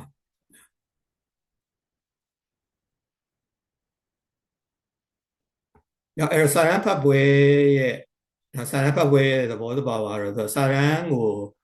နော်တင်သွင်းဖို့ပဲနော်စာရန်တင်သွင်းဖို့ကိုပဲနော်တည်ကြကျင်းပတဲ့ပုံစံပေါ့အဲ့တော့စာရန်ထဲမှာတော့စာရန်ရေးတဲ့သူကစာရန်ရှင်ကကိုယ့်ရဲ့လေ့လာချက်တွေတွေ့ရှိချက်တွေကိုရေးထားမယ်အဲ့ဒါကိုပြန်ပြီးတော့တင်ပြမယ်နော်ကိုယ့်ရဲ့လေ့လာချက်တွေကိုနော်ပို့ပြီးတော့မှဝိုင်းဝန်းဆွေးနွေးတဲ့အခါမှာပို့ပြီးတော့နားလည်မှုဖို့နဲ့ဆိုင်လာစေဖို့ရည်ရွယ်တယ်နောက်ပြီးတော့မှအပြန်အလှန်ဝေဖန်သုံးသပ်တဲ့နော်စွမ်းရည်တွေတိုးတက်လာစေဖို့ရည်ရွယ်တယ်အဲ့တော့ဒီ paper စာရန်ဖတ်ပွဲမှာတော့သူကကျင်းပတဲ့ရည်ရွယ်ချက်အလိုက်နော်တည်တံ့ပရိသတ်တွေရှိတယ်နော်တည်တံ့ပရိသတ်တွေရှိတယ်ဘယ်စာရန်ဖတ်ဖို့အတွက်ဘယ်လိုပရိသတ်တွေဖိတ်မလဲပေါ့တည်တံ့ပရိသတ်တွေရှိတယ်နော်ကျင်းပတာလည်းဒါရည်ရွယ်ချက်အလိုက်ပေါ့နော်ကျောင်းသူကျောင်းသားတွေရဲ့စာရန်ဖတ်ပွဲဆိုလို့ရှိရင်လည်းနော်သူတို့ဘယ်လောက်ချိန်ပေးမလဲပေါ့နော်ဒါအများသောအားဖြင့်တော့1နာရီလောက်ချိန်ပေးတယ်ဘာဖြစ်လို့လဲဆိုတော့အခြေပြန့်ပြန့်ဆွေးနွေးဖို့လိုတဲ့အတွက်ကြောင့်မလို့နော်စာရန်ပုံမှာပဲအခြေပြန့်ပြန့်ဝိုင်းပြီးတော့ဆွေးနွေးကြမှာဖြစ်တဲ့အတွက်ကြောင့်မလို့ဒါသူကအချိန်နည်းနည်းများတတ်တယ်နော်တည်တံ့စာရန်ဖတ်ပွဲကအချိန်နည်းနည်းများတတ်တယ်အရင်တော့ကဒီစာပေပေးမှန်ကကျင်းပတဲ့စာရန်ဖတ်ပွဲတွေကနော်တည်တံ့စာရန်ဖတ်ပွဲပါပဲစာရန်ဖတ်တာကိုစာရန်ကိုတင်ပြတာကိုပို့ပြီးတော့အသားပေးတယ်နော်ဒီဆွေးနွေးမေးမြန်းတာကတော့ဒါသဘောလောက်ပဲနော်ဆွေးနွေးမေးမြန်းတဲ့သဘောရှိတယ်အဲ့ဒီမှာတော့တော့တင်ပြတာရှိမယ်ဆွေးနွေးတာရှိမယ်အဲ့ဒီမှာအကဲဖြတ်တာတွေရှိနိုင်တယ်ဒါစာရန်ဖတ်ပွဲရဲ့သဘောတဘာဝနော်အဲ့စာရန်ရေးသူကစာရန်ဖတ်ပွဲကတော့သူစာရန်ရေးတဲ့သူကတော့တယောက်တည်းလေးရှိနိုင်တယ်နော်အများ နောက်ဒီအဖွဲ့လိုက်ရေးတာတွေလည်းရှိတယ်အထူးသဖြင့်တော့ကျောင်းသူကျောင်းသားတွေကို paper ရေးတဲ့အခါမှာနောက်တကူချင်း paper တွေလည်းရှိတယ်နော်ဒါမှမဟုတ် group paper တွေလည်းရှိတယ်ဒါတော့ပုံစံအမျိုးမျိုးနဲ့နော်ဒီစာတမ်းရေးကြတယ်ရေးကြပြီးတဲ့အခါမှာ presentation လုပ်တဲ့အခါကျတော့မှဖတ်တဲ့တယောက်တည်းရပဲဖတ်ပြရတာမျိုးတယောက်တည်းရပဲတင်ပြရတာမျိုးရှိသလိုဒီအဖွဲ့လိုက်နော်အဖွဲ့လိုက်ပေါ့တယောက်တစ်လက်တင်ပြရတာမျိုးတွေလည်းရှိတယ်ဒါ paper reading session ရဲ့သဘောတဘာပေါ့ဒီမှာနားထောင်တဲ့သူတွေကမေးမြန်းတာတွေရှိမယ်ဆွေးနွေးတာတွေရှိမယ်အဲ့တော့ဒီစာတမ်းကဘယ်လိုနည်းလမ်းအနေနဲ့စာတမ်းပြုစုထားသလဲသူ့ရဲ့ရလက်ကပါလဲစာတမ်းရှင်တွေကဘယ်လိုကောက်ချက်ချသလဲဒီပေါ်မှာအာယုံစိုက်ပြီးတော့မှဝိုင်းပြီးတော့ဆွေးနွေးလေးရှိတယ်စာတမ်းဖတ်ပွဲအမျိုးအစားတွေကတော့ဒါအမျိုးမျိုးရှိနိုင်ပါတယ်ဒါအသင်းစာတမ်းဖတ်အသင်းတွေပါလည်းရှိတယ်ဒါတော့တချို့နိုင်ငံတွေမှာjournal club ဆိုတော့ဒါနာမည်သူတို့စီမှာတော့နာမည်ကြီးပါတယ်ဒါ research journal တွေကိုဒီ club ဖွဲ့ပြီးတော့မှဒါကိုစာတမ်းတွေပြုစုတယ်အဲ့ဒီပုံမှာဝိုင်းပြီးတော့မှဆွေးနွေးကြတယ်club journal club စာတမ်းဖတ်ပွဲဆိုတာမျိုးရှိပါတယ်နောက် research group paper discussion research group paper စာတမ်းဆွေးနွေးပွဲဆိုတာမျိုးရှိပါတယ်အဲ့ဒါတော့ကျောင်းသူကျောင်းသားတွေကိုဒီ project အနေနဲ့လုပ်ခိုင်းတာပေါ့ research တစ်ခုကို project အနေနဲ့လုပ်ခိုင်းတယ်သူတို့ကို paper ရေးခိုင်းတယ်ရေးခိုင်းပြီးတဲ့အခါမှာဒီ paper ကို present လုပ်တဲ့အခါမှာစာတမ်းဖတ်တဲ့အခါမှာဝိုင်းပြီးတော့မှဆွေးနွေးတဲ့ပုံစံမျိုးရှိပါတယ်နောက်တစ်ခုကတော့ဘွဲယူစာတမ်းပေါ့ကျောင်းသူကျောင်းသားတွေဘွဲယူစာတမ်းရှိမယ်ဘွဲလွန်စာတမ်းတွေရှိမယ်အဲ့တော့ကျောင်းသူကျောင်းသားတွေရဲ့တယောက်ချင်းဘွဲယူဖို့အတွက်အကယ်ဖြတ်ဖို့အတွက်စာတမ်းရေးခိုင်းတာမျိုးတွေလည်းရှိပါတယ်နောက်ဒီစာတမ်းဖတ်ပွဲက conference တွေမှာလည်းသူက paper reading session ဆိုပြီးတော့မှpaper session ဆိုပြီးတော့ထည့်သွင်းထားတာလည်းရှိပါတယ်နောက် conference ကတော့သူကဒီအမျိုးမျိုးပါတာပေါ့သူက section တွေအမျိုးမျိုးပါတော့အဲ့ဒီထဲမှာpaper reading session ကိုဒါစိတ်ပိုင်းတစ်ခုအနေနဲ့ထည့်သွင်းတာမျိုးရှိပါတယ်အဲ့တော့ဒီဆွေးနွေးဒီစာတမ်းဖတ်ပွဲဒီမှာလည်းပဲသူ့ရဲ့ရည်ရွယ်ချက်နဲ့ပုံစံနဲ့ပုံမူတည်ပြီးတော့မှဒါအမျိုးမျိုးကွဲပြားမှုရှိနိုင်ပါတယ်နောက်တစ်ခုကတော့စာတမ်းဖတ်ပွဲအသီးသန့်ထက်ကိုဆွေးနွေးကြတဲ့ပုံစံပိုများတာပေါ့စာတမ်းကိုတော့ဗဟုပြုမယ်စာတမ်းကိုတော့ဗဟုပြုမယ်ဒါပေမဲ့စာတမ်းမှာပါတဲ့အကြောင်းအရာကိုဝိုင်းပြီးတော့ဆွေးနွေးကြတယ်သူကဆွေးနွေးတဲ့အပိုင်းပိုများတာ90ရာခိုင်နှုန်းလောက်ဖြစ်စာတမ်းဖတ်ပွဲကတော့သူက80-20လောက်ပဲစာတမ်းတင်ပြတာ80ရာခိုင်နှုန်းလောက်ဆွေးနွေးတာက20ရာခိုင်နှုန်းလောက်seminar လိုဟာမျိုးကြတော့သူက50-50သဘောမျိုးတော့ဖြစ်တယ်တင်ပြတာက90ရာခိုင်နှုန်းဆွေးနွေးတာက90ရာခိုင်နှုန်းပို့ပြီးတော့မှသူကဆွေးနွေးတဲ့အပိုင်းကိုပို့ပြီးတော့အလေးပေးတယ် seminar ဒါကြောင့်လည်းကျွန်တော်တို့ဒါဘာရဂူသင်တန်းသားတွေကိုဒါ research ဒီ PhD seminar ဆိုပြီးတော့ပြောလေးရှိပါတယ်ပထမနှစ်ကျောင်းသားတွေရဲ့ဒါ seminar ဒုတိယနှစ်ကျောင်းသားတွေရဲ့ seminar ဒီလိုမျိုးကျွန်တော်တို့ seminar ဆိုတဲ့သဘောမျိုးပြောလေးရှိပါတယ်အဲဆိုတော့သူ့ရဲ့တင်ပြချက်ပေါ်မှာဝိုင်းဝန်းပြီးတော့ဆွေးနွေးတာတွေပို့ပြီးတော့များတဲ့အတွက်ကြောင့်ဖြစ်ပါတယ်အဲ့တော့ဒီမှာ seminar မှာဆိုရင်ဒါဆွေးနွေးရင်လည်းသူကလက်မြောက်ပြီးတော့မှဝိုင်းပြီးတော့ဆွေးနွေးကြတဲ့သဘောမျိုးတွေ့ရပါတယ်အဲ့တော့ seminar ကတော့သူကဒီပညာရှင်တွေကလည်းပဲ seminar လုပ်တယ်ပေါ့ပညာရှင်တွေကသူတင်ပြခြင်းတဲ့အချက်ကိုသူကဥဆောင်တင်ပြပြီးတော့မှဥဆောင်ဟောပြောပြီးတော့မှဒါဝိုင်းပြီးတော့မေးစရာရှိရင်မေးကြတယ်ဆွေးနွေးစရာရှိရင်ဝိုင်းဆွေးနွေးကြတယ်သူကဥဆောင်ပြီးတော့မှပညာရှင်တွေကဥဆောင်ပြီးတော့မှဟောပြောတဲ့တင်ပြတဲ့ဆွေးနွေးမှုပုံစံလည်းရှိတယ်နောက်ပညာရဲ့ဆိုင်ရာမှာလည်းပဲဆိုတော့PhD seminar လိုဟာမျိုးတွေ နော် PhD seminar လိုဟာမျိုးတွေနောက်တွေ့ရှိချက်အသစ်တွေနောက်သင်ယူမှုနဲ့ပတ်သက်တဲ့နော်ဒီဆွေးနွေးမှုတွေအတွက်ကို seminar တွေပို့ပြီးတော့ကျင်းပကြတယ်အဲ့တော့ seminar ကလည်းစာတမ်းဖတ်ပွဲလိုပဲသူကအချိန်ယူလေးရှိတယ်45မိနစ်ကနေပြီးတော့မှ1နာရီလောက်ကို present လုပ်ခိုင်းတယ်နောက်မေခွန်းတာဆွေးနွေးတာတွေ15မိနစ်နာရီဝက်လောက်နော်လုပ်ခိုင်းတာတွေရှိတယ်ပေါ့ဆိုတော့အချိန်များများယူလေးရှိတယ်စာတမ်းဖတ်ပွဲနဲ့ seminar နဲ့မှာသူကနော်အချိန်များများယူလေးရှိတယ်အဲ့တော့ PhD ကျောင်းသူကျောင်းသားတွေကိုစာတမ်းဖတ်ပွဲလုပ်ခိုင်းမလားနော် seminar လုပ်ခိုင်းမလား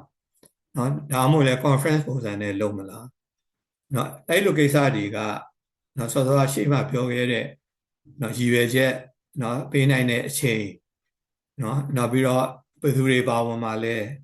နော်အဲ့လိုအကြောင်းအရာတွေပေါ်မှာမူတည်ပြီးတော့မှဒါအမျိုးမျိုးနော်စဉ်းစားချိန်ဆရမယ်သဘောတဘာဝရှိပါတယ်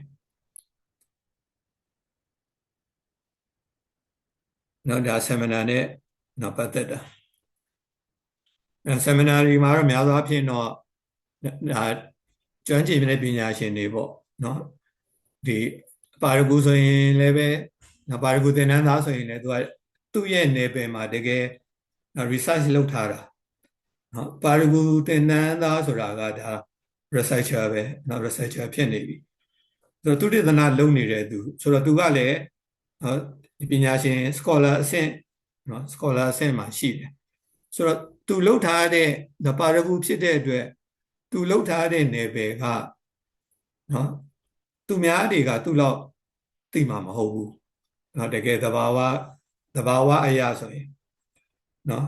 သူလေးလာနေတဲ့နယ်ပယ်ကိုနော်တခြားပညာရှင်တွေကသူ့လောက်နော်သိဖို့မလွယ်ဘူးဘာလို့ဆိုတော့ तू ကဒါကိုသူတေသနာလုပ်နေတာပေါ့နော်အဲ့တော့ဘာလို့သင်တန်းသားဖြစ်ပြီးတော့သူများပြောတာကိုလိုက်နားထောင်နေရရင်ဆိုတော့ဒါတိတ်မဟုတ်သေးဘူးလို့နော်ကိုသိရမယ်နော်ကိုကဘာလို့သင်တန်းသားဖြစ်နေပြီဆိုရင်ကိုလှုပ်ထားတဲ့သူတေသနာမှာကိုလောက်သိတဲ့သူမရှိဘူးနော်တကယ်တော့ပါရဂူဆိုကြတဲ့ကဒါပါရဂူရဲ့အဓိပ္ပာယ်ကနော်တစ်ဖက်ကန်းခတ်လို့ဆိုတာဟုတ်ဆိုတော့ကိုယ့်ရဲ့လေးလာမှုနယ်ပယ်မှာတော့အားလုံးကိုတော့မသိနိုင်ဘူးလေနော်ကိုကစာတမ်းပတ်မယ်ဆိုရင်တော့ကိုယ်စာတမ်းလေးလောက်ကိုတော့နော်ကိုကအသိဆုံးဖြစ်ရမှာပေါ့ဆိုတော့ seminar လုပ်တယ်ဆိုတဲ့အခါမှာလေ seminar လုပ်တဲ့နေရာမှာကိုကပညာရှင်ပဲနော်ဒီဘာရဂူသင်တန်းသားတွေရဲ့ seminar လုပ်တော့မယ်ဆိုရင်ဒီ seminar မှာဒီသင်တန်းသားကပညာရှင်ပဲနော်ကျန်တဲ့သူတွေကဘာလုပ်တဲ့အဆင့်ပဲရှိမလဲဆိုတော့မရှင်းတာကိုမေးမယ်နော်မရှင်းတာကိုမေးမယ်တန်တရားရှိတာကိုဆိုရင်ပြန်ဆွေးနွေးခိုင်းမယ်နော်အယူအဆမတူတာဆိုရင်အငြင်းကုန်ရှိမယ်နော်ဒီလောက်ပဲနော်ကိုစာရန်ဖတ်နေတဲ့အချိန်ကြမှာကိုကသူများပြောတာကိုနားထောင်ပြီးတော့လိုက်မှတ်နေရတယ်ဆိုရင်ဒါသိမဟုတ်သေးဘူးဒါပါရဂူသင်တန်းသားအဆင့်မှာနော်သိမဟုတ်သေးဘူးဒါသိဖို့လိုမယ်နော်ဒါကတော့ seminar ပေါ့နော်အဲ့တော့ seminar မှာသင်ကြားရေးသင်ယူရေးကိုဥတည်တယ်နော်သူတေသနာနဲ့ပတ်သက်တဲ့ဥတည်ချက်ဒါရှိတယ်ပေါ့အဲ့ seminar လုပ်တယ်ဆိုလို့ရှိရင်နော်ဒါပြင်ပပညာရှင်တွေလည်းပါလေးရှိတယ်နော်ဆွေးနွေးဖို့ဖိတ်ခေါ်ထားတဲ့ကျွမ်းကျင်တဲ့ပညာရှင်တွေလည်းနော်ရှိကောင်းရှိမယ်ပေါ့ဒါ seminar ရဲ့သဘောတဘာဝ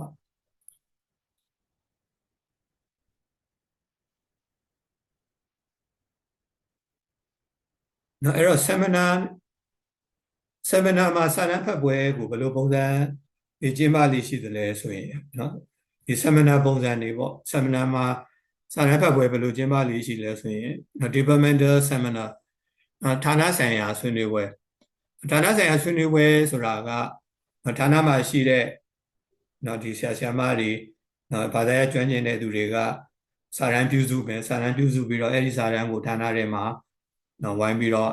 နော်ဆွေးနွေးမယ်စာတမ်းဖတ်မယ်နော်ဝိုင်းဆွေးနွေးမယ်နော်အဲ့လိုဌာနဆိုင်ရာ department seminar တွေလည်းရှိပါတယ်နော်သူတေသနာဆွေးနွေးပွဲဆိုတာကတိကျသူတေသနာတွေနော် research project တွေလုပ်ထားတယ်နော် research project တွေလုပ်ထားတာမျိုးတွေကိုနော်ဒါဝိုင်းပြီးတော့ဆွေးနွေးကြမယ်နော် research seminar မျိုးတွေရှိမယ်နော်ဒါမှမဟုတ်လည်းနောက်တစ်မျိုးကတော့နော် guest speaker နော်ဧည့်သည်တွေပညာရှင်တွေကိုဖိတ်ကြားပြီးတော့မှ lecture ပေးခိုင်းတာတွေဥဆောင်ပြီးတော့ဆွေးနွေးခိုင်းတာမျိုးတွေရှိမယ်အဲ့တော့ဒါတွေကတော့များသောအားဖြင့်စာတမ်းကိုပဲအခြေပြုတာပဲpaper base ပဲတိတ်ပြီးတော့ကျွမ်းကျင်တဲ့ပညာရှင်ကတော့သူကစာတမ်းရေးချင်မှရေးလာမှာပေါ့သူကတော့သူအတွေ့အကြုံသူပြောချင်ပြောမှာပုံမှန်အားဖြင့်ကတော့ဒါစာတမ်းတစ်ခုကိုပြုစုပြီးတော့မှဒါကိုဆွေးနွေးကြတယ်နောက်တစ်မျိုးကတော့ workshop seminar workshop seminar ကတော့သူကဒီတင်ကြားရေးကိုဥတည်တာပေါ့လုပ်ငန်းပိုင်းကိုဥတည်တာဒီလုပ်ငန်းနဲ့ပတ်သက်ပြီးတော့တယောက်ယောက်ကစာတမ်းပြုစုပြီးတော့အရင်ဆုံးတင်ပြမယ်တင်ပြပြီးတော့မှဒါကိုဆွေးနွေးတာအထက်ကိုလက်တွေ့အလုပ်လုပ်ခိုင်းတာတကယ်လက်တွေ့ဝိုင်းပြီးတော့အလုပ်လုပ်ရတဲ့ပုံစံသူကအလုပ်လုပ်ရတဲ့ပုံစံမို့လို့သူ့ကိုworkshop seminar လို့ပြောတာစတာတော့သူကစာတမ်းနဲ့တင်ပြတာစတာပဲစာတမ်းတင်ပြပြီးတော့မှစာတမ်းနဲ့ပတ်သက်ပြီးတော့ဒါကိုဝိုင်းပြီးတော့ဆွေးနွေးတယ်ဒီရုံးစာရေးသားနဲ့ပတ်သက်ရင်ကျွန်တော်တို့ workshop seminar တွေခဏလုပ်ခဲ့ရပါတယ်ဒီကိုတက္ကသိုလ်က staff တွေကိုတက္ကသိုလ်က staff တွေကိုမြန်မာစာရုံးစာနဲ့ပတ်သက်ပြီးတော့ဒီရေးတတ်ဖို့တားတတ်ဖို့အတွက်သင်တန်းပေးတဲ့အနေနဲ့သင်ပေးတဲ့အနေနဲ့ပထမဆုံးဒီလိုမျိုး workshop တွေမှာကိုကဒီရုံးစာရင်းနှီးနဲ့ပတ်သက်ပြီးတော့အရင်ဆုံးတင်ပြရတယ်present လုပ်ရတယ်လုပ်ပြီးတဲ့အခါကျတော့မှကိုယ့်ရဲ့တင်ပြချက်တွေနဲ့ပတ်သက်ပြီးတော့မှသူတို့ကိုလက်တွေ့ရေးခိုင်းတာမျိုးတွေလုပ်ရတာမျိုးတွေရှိပါတယ်ဒါကတော့ workshop seminar ရဲ့သဘောပေါ့နောက်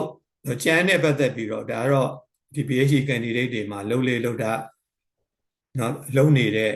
ဒါ PhD seminar တွေဒီလိုဟာမျိုးတွေလည်းစာတမ်းကိုပဲအခြေပြုပြီးတော့ကျင်းပကြတာဖြစ်ပါတယ်ဒါတော့လူယုံဆွေးနွေးပွဲရတော့ဒါဝိုင်းလုပ်ရတဲ့သဘောကိုပြောတာပထမဆုံးတော့ဘယ်လိုလုပ်ရမယ်ပါမယ်ဆိုတာကိုတော့အရင်ဆုံး present လုပ်ပေးရတာပေါ့ present လုပ်ပြီးတဲ့အခါကျတော့မှဒီပေါ်မှာဝိုင်းပြီးတော့မှအလုပ်လုပ်ကြရတဲ့သဘောရှိပါတယ်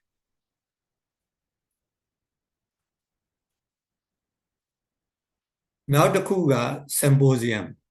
symposium ကစောစောကပြောတဲ့ဒီ paper reading တို့seminar တို့နဲ့နည်းနည်းကွာလာပြီအဲ့တော့ဒီပွဲတစ်ခုချင်းရဲ့သဘောသဘာဝကိုသိထားဖို့တော့လိုပါလိမ့်မယ်ဘာဖြစ်လို့ဆိုတော့ကိုကစာတမ်းတစ်စောင်တင်တော့မယ်စာတမ်းတစ်စောင်တင်တော့မယ်ဆိုရင်ကိုက symposium အတွက်တင်မှာလားconference အတွက်တင်မှာလားဒါမှမဟုတ်ရင်လည်း paper reading session အတွက်တင်မှာလားဆိုတော့အဲ့ဒါကသဘောသဘာဝနည်းနည်းကွာတယ်သဘောသဘာဝနည်းနည်းကွာတဲ့အတွက်ကြောင့်ဒီပွဲတစ်ခုခုရဲ့သဘောသဘာဝကိုသိထားလို့ရှိရင်တော့ကိုယ့်အတွက်ပို့ပြီးတော့အကျိုးရှိနိုင်တယ်အဲ့တော့ symposium ကဒီ symposium ဆိုတဲ့အသုံးနှုန်းကသုံးတာတော့မှသိမကြသေးဘူးထင်ပါတယ်ဒါကျွန်တော်တို့ PhD လုပ်နေတော့ဒီအသုံးနှုန်းမကြားဘူးသေးဘူးပေါ့နောက်ပိုင်းကျတော့မှပဲ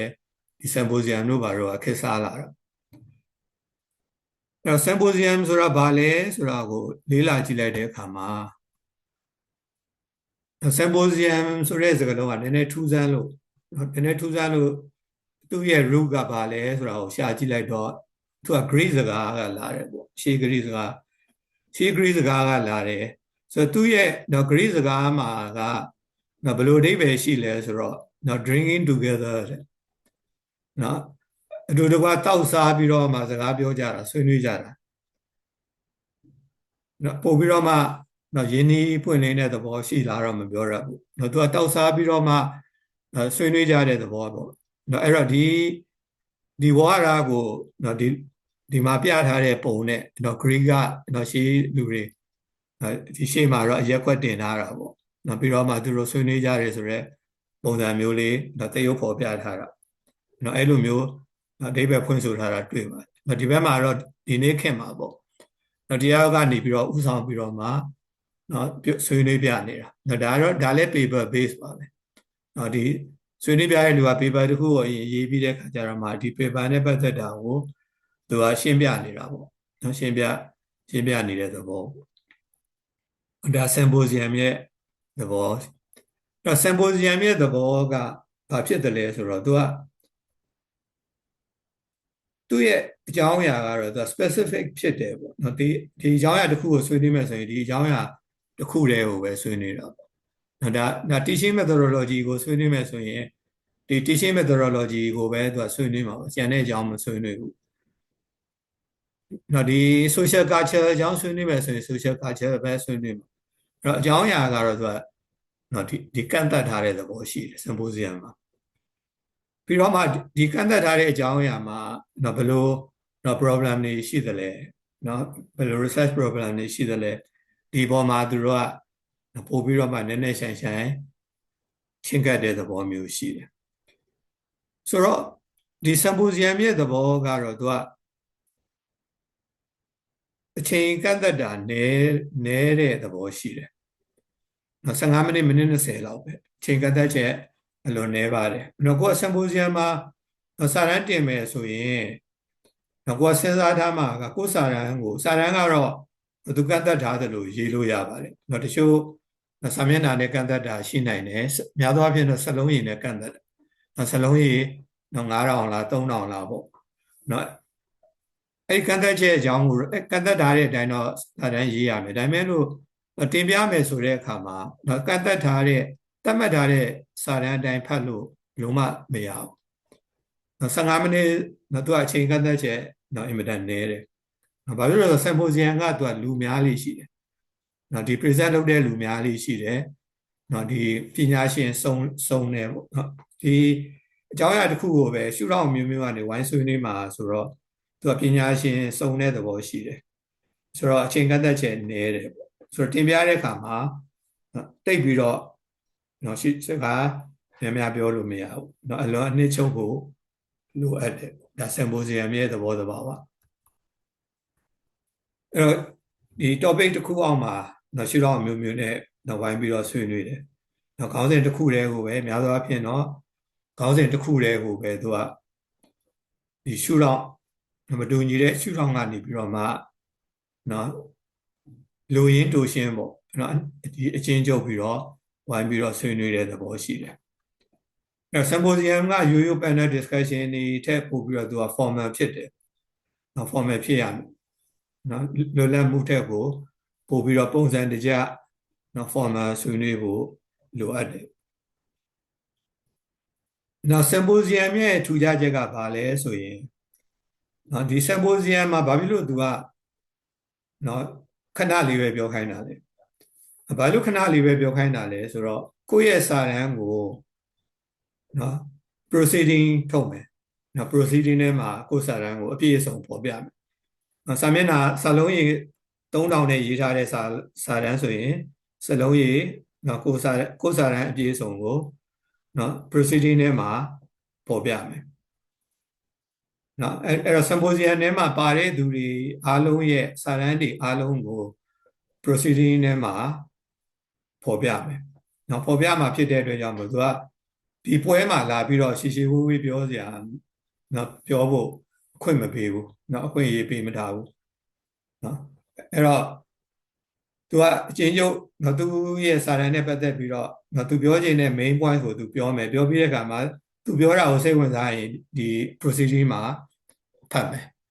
နော်ဒါပဲနော်သူရဲ့သဘောတဘာဝအဲ proceeding ထွက်လာပြီဆိုရင်သူက ISBN နံပါတ်ရတယ်ISBN နံပါတ်ဆိုတာဘာလဲဆိုတော့ International Standard နော် book number နော်နိုင်ငံတကာအသိအမှတ်ပြုနော်စံချိန်စံညွှန်းဒါစာအုပ်နံပါတ်ပေါ့နော် ISBN ရတယ်အဲ့တော့ဒီ proceeding ကို online publication လည်းရှိတယ်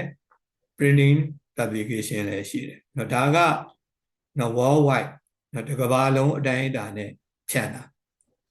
တစ်ကမ္ဘာလုံးအတိုင်းအတာနဲ့ဖြန့်တာဖြစ်တဲ့အတွက်သူကစာတမ်းဖတ်ပွဲမှာလာပြီးတော့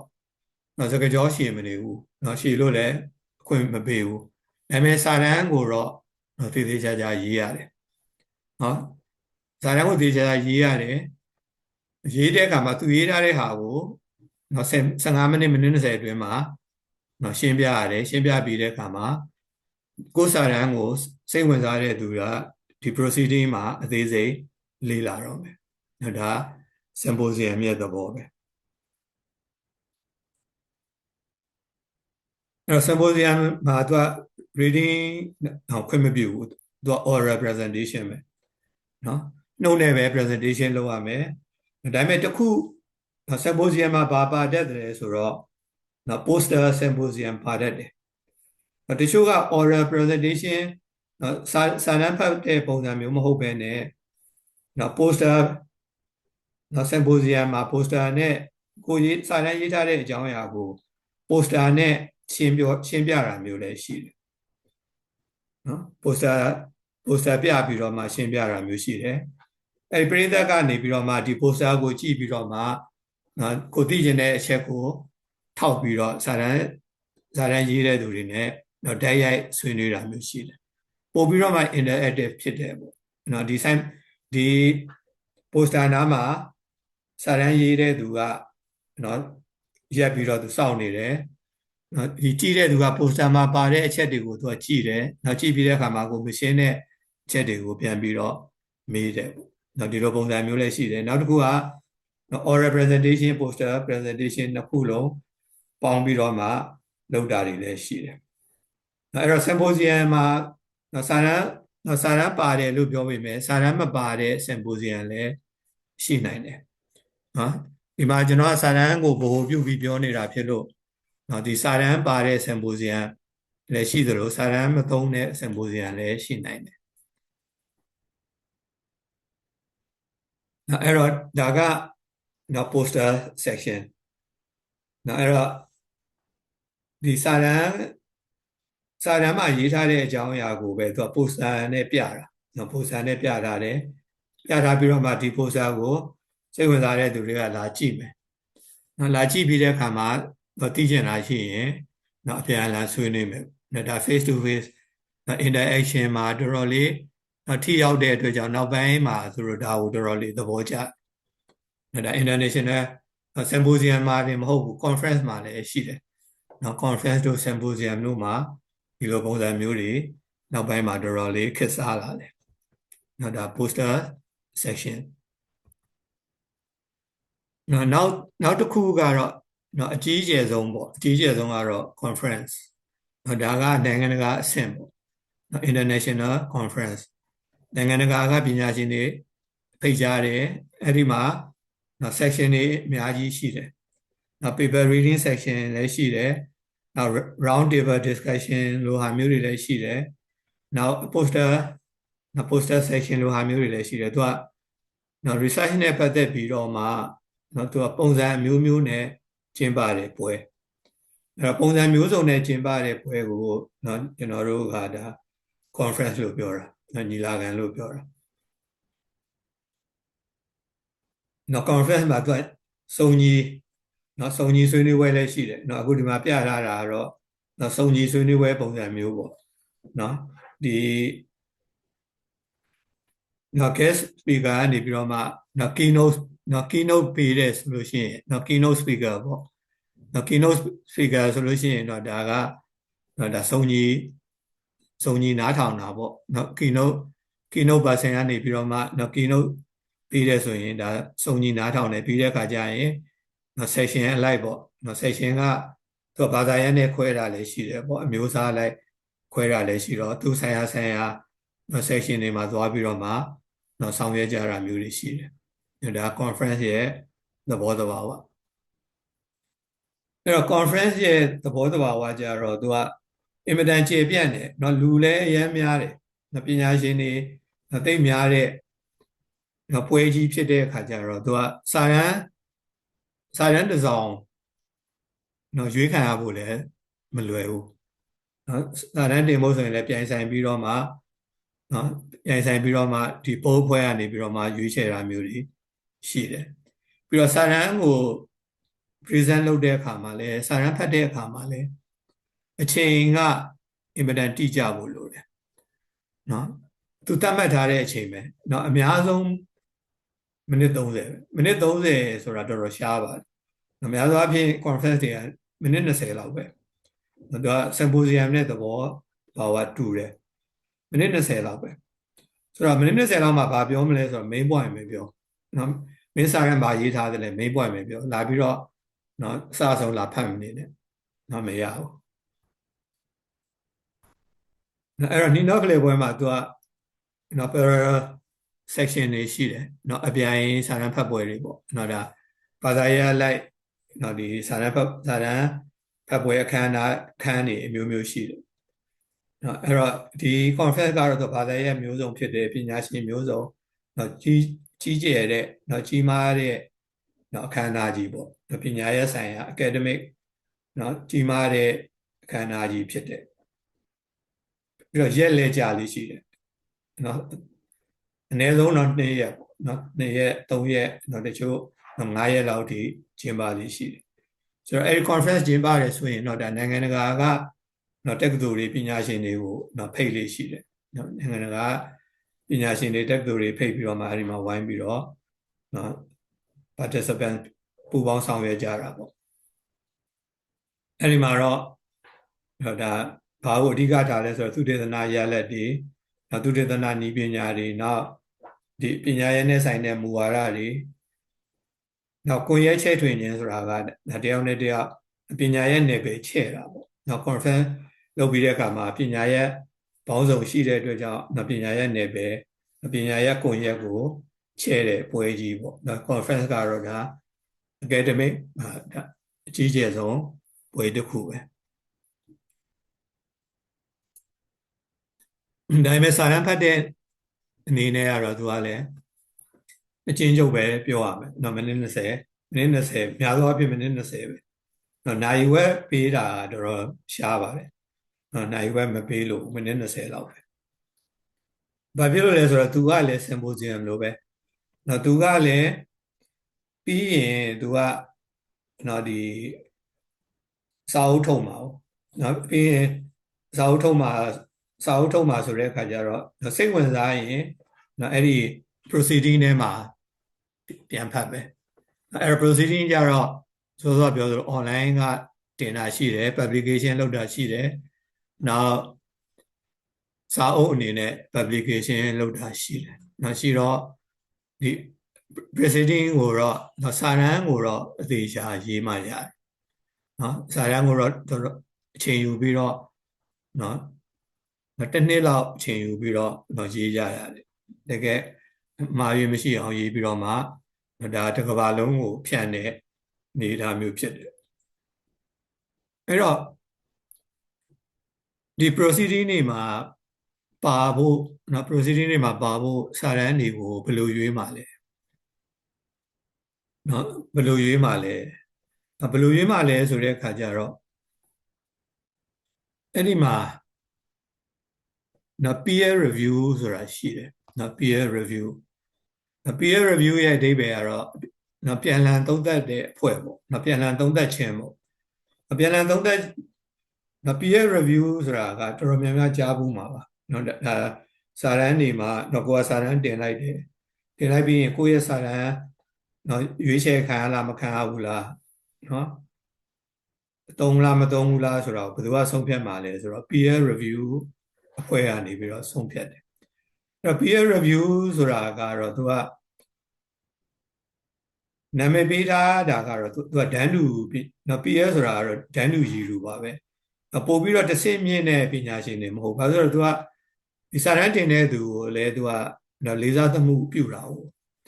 တ်စာရန်တင်တဲ့သူကလည်းပညာရှင်လို့သတ်မှတ်ထားတာဖြစ်တဲ့အတွက်ပညာရှင်ထက်မြင့်တဲ့ပညာရှင်လို့သူကမခံယူဘူးပေါ့နော် peer review မှာပါတဲ့အဖွဲ့ကိုနော်သူကဒန်းတူပညာရှင်တွေပဲနော်အဲ့တော့ဒန်းတူပညာရှင်တွေကအကဲဖြတ်မယ်နော်ဒန်းတူပညာရှင်တွေအကဲဖြတ်ပြီးတော့မှနော်သူတို့ကဘာကိုအကဲဖြတ်မှလဲဆိုတော့နော်ဒီစာရန်ရဲ့အရေးအသွေးဘယ်လိုရှိသလဲနော်ဒီစာရန်ကဘယ်လောက်တိကျခိုင်မာသလဲဘယ်လောက်ယုံကြည်စိတ်ချရသလဲနောက်ပြီးတော့ဘယ်လောက်နော်စနစ်တကျရှိသလဲပေါ့ဒီလမ်းတကျရှိသလဲဒါကို peer group ကနေပြီးတော့မှနော်ဒါသုံးသပ်မယ်သုံးသပ်တဲ့အခါမှာနော်ဒီ peer group က နော်အရေးသွေးထိမ့်သိမ့်မယ်အမှားရွေးမရှိအောင်သူကနော်စီစစ်ပေးမယ်ပေါ့ပြီးတဲ့အခါကျတော့မှနော်ဒီစာတန်းကိုသုံးသင့်မသုံးသင့်နော်သူကဆုံးဖြတ်ပေးမယ်ပေါ့နော်ပြီးတဲ့အခါမှာဒီစာတန်းနဲ့ပတ်သက်ပြီးတော့နော်သူတို့ကဘာတွေလုပ်မလဲအဲ့တော့ကိုက conference တစ်ခုမှာနော်ဒါမှမဟုတ်ရင်လည်းနော် seminar နော် seminar တစ်ခုဖြစ်ဖြစ် symposium တစ်ခုဖြစ်ဖြစ်ပေါ့အဲ့ဒီမှာစာတန်းတင်မယ်ဆိုရင်ပထမဆုံးတော့သူကနော် paper နော် call paper ပေါ့စာတန်းခေါ်မယ်စာတန်းခေါ်လို့ရှိရင်ကိုယ်စာတန်းရေးမယ်စာတန်းသွင်းလိုက်မယ်စာတန်းတင်သွင်းမယ်စာတန်းတင်သွင်းပြီးရင်နော်အဲ့ဒါကိုဘယ်သူကစုမလဲဆိုတော့နော် coordinator ပေါ့စောသူနော် coordinator ကစာတန်းကိုစုပြီးတဲ့အခါကျတော့နော်သူကဒီ symposium ပဲဖြစ်ဖြစ်ဒီ conference ပဲဖြစ်ဖြစ်သူနဲ့တတ်မှတ်ချက်နဲ့ကိုက်ညီလားမကိုက်ညီဘူးလားဆိုတာကိုတော့ဒီ coordinator ကသူကပထမအဆင့်မှာစီစစ်မှာပေါ့နော်မကိုက်ညီစီကန်းချက်နဲ့မကိုက်ညီဘူးဆိုရင်တော့ဒါစကလေးကနော်ပယ်လိုက်မှာပေါ့အဲ့စီစစ်ပြီးတဲ့အခါမှာသူကဒီ peer group ကိုတင်မယ် peer group ကလည်းပဲဒီ conference ကျင်းပတဲ့ committee ကနော်ရွေးထားတဲ့ပညာရှင်တွေပေါ့နော်ဒီ conference ကျင်းပရေး committee ကရွေးထားတဲ့ပညာရှင်ပါတဲ့ peer group ဖွဲ့ရနေပြီးတော့မှဒါကိုသိမသိဆုံးဖြတ်ပေးမယ်ဆိုတော့ဆုံးဖြတ်တဲ့အခါမှာလည်းနော်သက်ဆိုင်ရာနယ်ပယ်အလိုက်ပေါ့နော်ဒါ language ဆိုရင်လည်း linguistic နဲ့ဆိုင်တဲ့နော်နယ်ပယ်ဆိုရင်လည်း linguistic ပေါ့နော် literature ဆိုရင်လည်း literature ပေါ့နော် criticism ဆိုလည်း criticism ပေါ့နော်ဒါနဲ့ဆိုင်တဲ့နယ်ပယ်ကလူတွေကို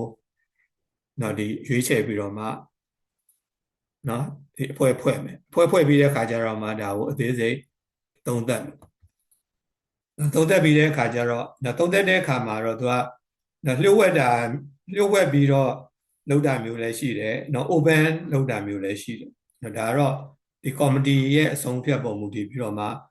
နော် open လုပ်တာမျိုးလည်းရှိတယ်ဆိုတော့နော်ဒီ peer group ကနေပြီးတော့မှနော်ဘာကိုဆုံးဖြတ်ပြီးမလဲ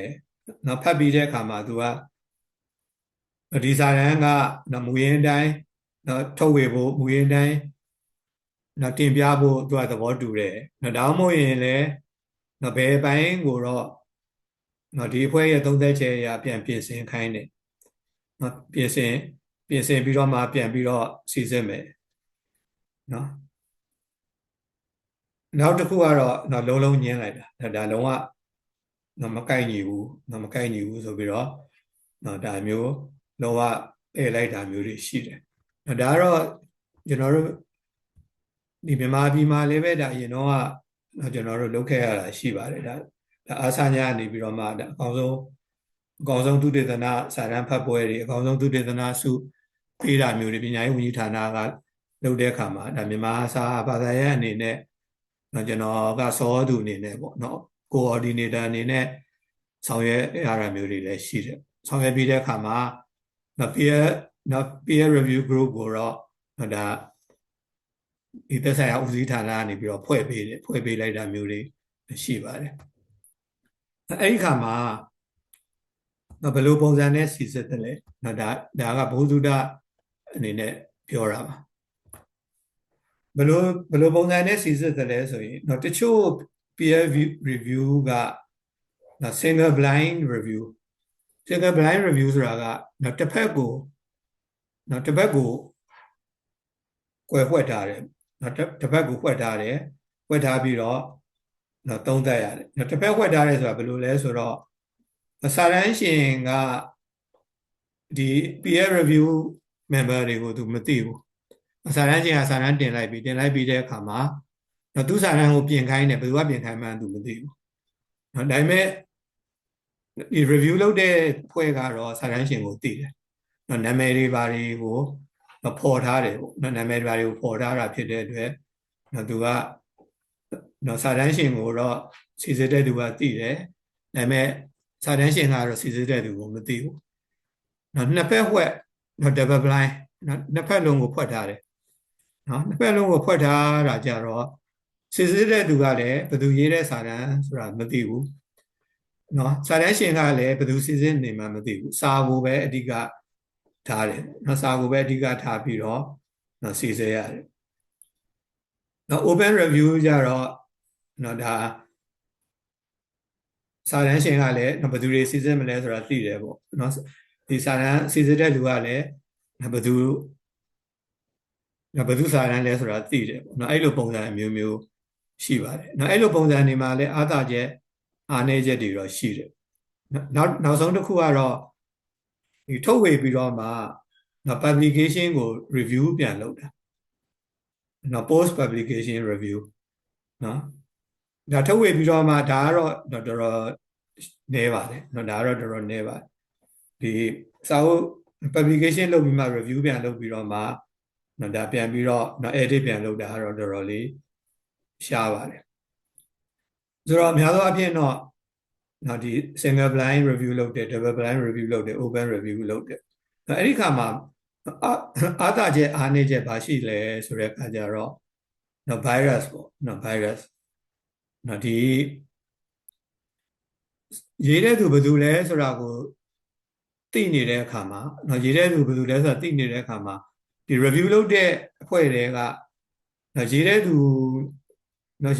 ကိုနော်အမြင်မကြည်လင်တဲ့အခါမျိုးမှာနော်ဒါကိုနော် cancel လုပ်တာမျိုးတွေကြုံမှုတယ်ပေါ့နော်ကြုံခဲ့ရတယ်နှစ်ဖက်ဖွဲ့ကြတော့သူက fair ဖြစ်ဆုံးပေါ့နော်နှစ်ဖက်ဖွဲ့ကြတော့စာဝူပဲကြည့်ရတာဖြစ်တဲ့အတွက်ဘယ်သူရေးမှန်းလည်းမသိဘူးနော်ဟိုကလည်းဘယ်သူစီစစ်မှန်းမသိဘူးဆိုတဲ့အခါကျတော့ဒါကနော်ဒီ fair ဖြစ်ဆုံးပေါ့နောက်ပွင့်လင်းတာကြတော့ဒါနှစ်ဖက်ပြဿနာရှိတယ်ပေါ့နော်ဘယ်သူစီစစ်မယ်ဆိုတာသိတဲ့အခါကျတော့စာတန်းရှင်ကသူကစီစဉ်မဲ့သူတွေကိုသွားပြီးတော့ကြိုပြီးချင်းကပ်ထားတာမျိုးလည်းရှိနိုင်တယ်ပေါ့နော်ကြိုပြီးချင်းကပ်ထားတာမျိုးရှိတဲ့အတွက်ကြောင့်နော် virus ပါနိုင်တယ်ဆိုတော့အဲ့လိုမျိုးဒါကတော့အခြေအနေပေါ်မှာမူတည်ပြီးတော့နော်ဒါဆုံးဖြတ်ကြတာပါနော် committee ကနေပြီးတော့မှ single blind လုံးမလား double blind လုံးမလား open လုံးမလားဆိုတာကတော့ဒါဒီ conference ပဲဖြစ်ဖြစ်နော်ဒီ symposium ပဲဖြစ်ဖြစ်ပေါ့နော်ကျင်းပတဲ့အဖွဲ့ကနေပြီးတော့မှသူတို့ဒါဆုံးဖြတ်ပေးတာပေါ့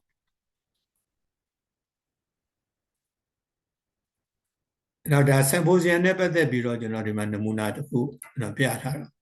နော်ဒါကတော့ကျွန်တော်2024ကဒါ international conference တစ်ခုမှာတင်သွင်းတဲ့စာတမ်းပေါ့နော်တင်သွင်းတဲ့စာတမ်းကိုသူက proceeding အနေနဲ့နော် online မှာတင်ထားတာနော်ဒီမှာနံပါတ်2အနေနဲ့ကတော့ဒါကျွန်တော်စာတမ်းပေါ့ဒါဆိုရင်သူက PDF file ကိုတော့ download လုပ်လို့ရတယ်ဒါ open proceeding ကို online မှာ open တင်ထားတဲ့သဘောရှိတယ်အဲ့တော့ကျွန်တော်တင်ခဲ့တဲ့စာတမ်းက influence of Indic languages on Burmese မြန်မာစကားထဲမှာရှိနေတဲ့ဒါအိန္ဒိယဘာသာစကားတွေရဲ့လွှမ်းမိုးမှုပေါ့နော်အဲ့ဒါကိုနော်စာတမ်းတင်ခဲ့တာဖြစ်ပါတယ်ဒါ proceeding နဲ့ပတ်သက်ပြီးတော့ဒါနမူနာတစ်ခုအနေနဲ့တင်ပြတာဖြစ်ပါတယ်ဒါတော့ online မှာတင်ထားတဲ့ proceeding မှာနော် proceeding နောက်စာအုပ်အနေနဲ့လည်းနော် proceeding တွေကိုစာအုပ်အနေနဲ့လည်းနော်ဖြန့်ဝေတာရှိပါတယ်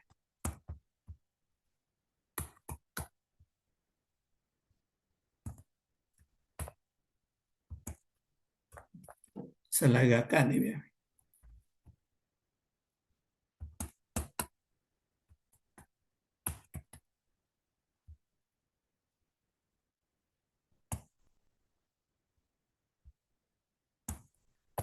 ဒီစလိုက်ကနေမထွက်ချင်တော့ဖြစ်တယ်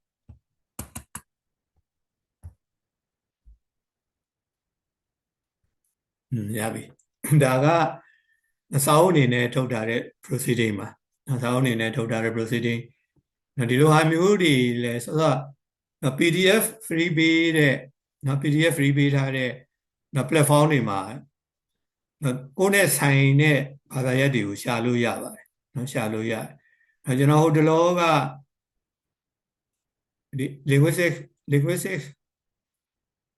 prosody ပေါ့နော် linguistic prosody နဲ့ပတ်သက်ပြီးတော့နော်ဒီဆွေးနွေးတဲ့အခါမှာ linguistic prosody နဲ့ပတ်သက်ပြီးတော့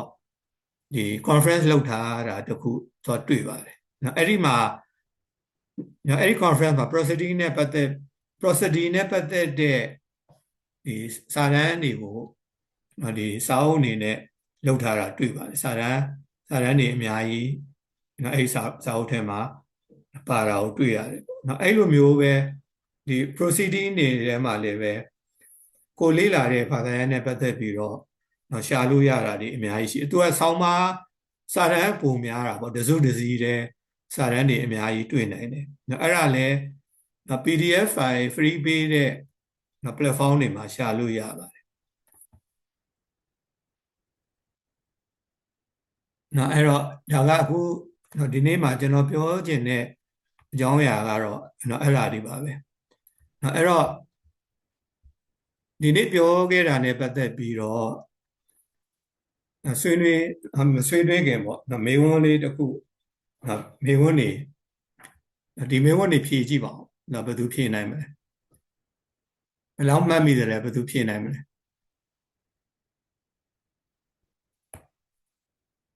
ကျွန်တော်ထင်တယ်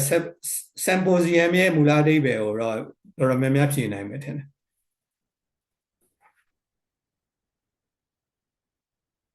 ဘယ်သူဖြေနိုင်မလဲဖြေနိုင်တဲ့လူရှိရင်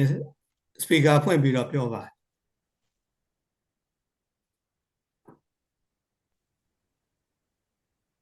ပုဂ္ဂိုလ်ဘယ်ချင်းစဇာတ်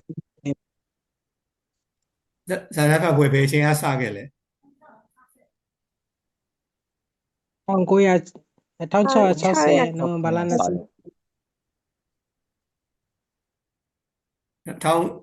1660ကစခဲ့နိုဝင်ဘာ28ကနော်အသင်းဖွဲ့တဲ့နေ့နော်စာတန်းဖတ်တဲ့နေ့မဟုတ်ဘူးအသင်းဖွဲ့တဲ့နေ့နော်စာတန်းဖတ်တဲ့အလေးစတာ1660ဘယ်နေရာကနေစခဲ့တာလန်ဒန်ပါဆရာ မြို့ခြေဆိုင်လန်ဒန်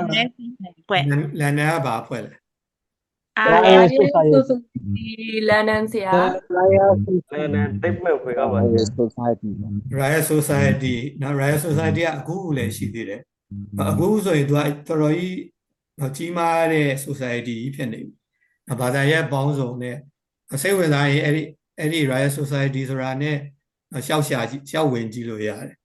အခုဆိုရင်သူဘာသာရပ်ပေါင်းစုံနဲ့တော်တော်ကြီးကျေပြန့်တဲ့ဒီအဖွဲ့ကြီးဖြစ်နေပြီ society ဖြစ်နေပြီsymposium ရဲ့မူလအဓိပ္ပာယ်ပါလေဒါတော့တော်တော်များများသိမှာ Bringing together ပါဆရာအတူတူကနှီးနှောဖလှယ်တာပါဆရာရှေးဂရိဘာသာစကားဒီလာတယ်ဆရာပြောသွားပါတယ်ဆရာနော်အတူတူကတောက်စားပြီးတော့မှဆွေးနွေးတာနော်သူရဲ့မူလအဓိပ္ပာယ်တောက်စားပြောပါပြီးတော့မှပြောကြဆိုကြတာဒါပေမဲ့ဒီလိုအဓိပ္ပာယ်ကိုပညာရဲ့နယ်ပယ်တွေယူပြီးတော့မှလေးနဲ့အောင်ပြန်ပြီးတော့သုံးလိုက်တာပေါ့နော်ဒါဒီဝါရကစိတ်ဝင်စားစရာနော်ကောင်းလို့ပါဟုတ်ပါတယ်ဆရာ proceeding ဆိုတာ proceedings proceeding ဆိုတာဖတ်ခဲ့တဲ့စာတန်းတွေကိုပေါ့နော်စာအုပ်သို့မဟုတ်ဂျာနယ်အဲ့လိုထုတ်ဝေတာမှတ်တမ်းပြုတာကိုပြောတာပေါ့နော်တကယ်နော်စာတန်းပေါင်းချုပ်လို့ပြောလို့ရပါတယ်နော်စာတန်းပေါင်းချုပ်ဒီများသောအားဖြင့်တော့ conference နဲ့ symposium မှာ proceeding တွေထုတ်ဝေလေးရှိတယ်နော်ဒါကစာတန်းပေါင်းချုပ်တနည်းအားဖြင့်နော်ဒီ conference ရဲ့မှတ်တမ်းလို့လည်းပြောလို့ရပါတယ်နော်သူကစာတန်းနေမကဘူးဒီအစီအစဉ်တွေပါနော်တွဲပြီးဖော်ပြတာမျိုးလည်းရှိတယ်နော်ကျင်းပခဲ့တဲ့နော် section တွေအစီအစဉ်တွေပါနော်တချို့စာအုပ်တွေမှာဖော်ပြလေးရှိတော့သူကမှတ်တမ်းလို့လည်းပြောလို့ရတယ်ဒါပေမဲ့အဓိကကတော့စာတန်းပေါင်းချုပ်ပဲနော်ဖတ်ခဲ့တဲ့စာတန်းတွေအားလုံးကိုပြန်ပြီးတော့ထုတ်ဝေတာနော် ISBN ကရော International Standard Book Number ပါဆရာကြီးနော် International Standard Book Number နော်အဲ့တော့ International Standard Book Number ရတယ်ဆိုရင်တော့တော်တော်လေးခိုင်မာတဲ့သဘောရှိတယ်ပေါ့တော်တော်လေးစိတ်ချရတဲ့သဘောရှိတယ်အဲ့တော့ peer review ဆိုတာပါလေ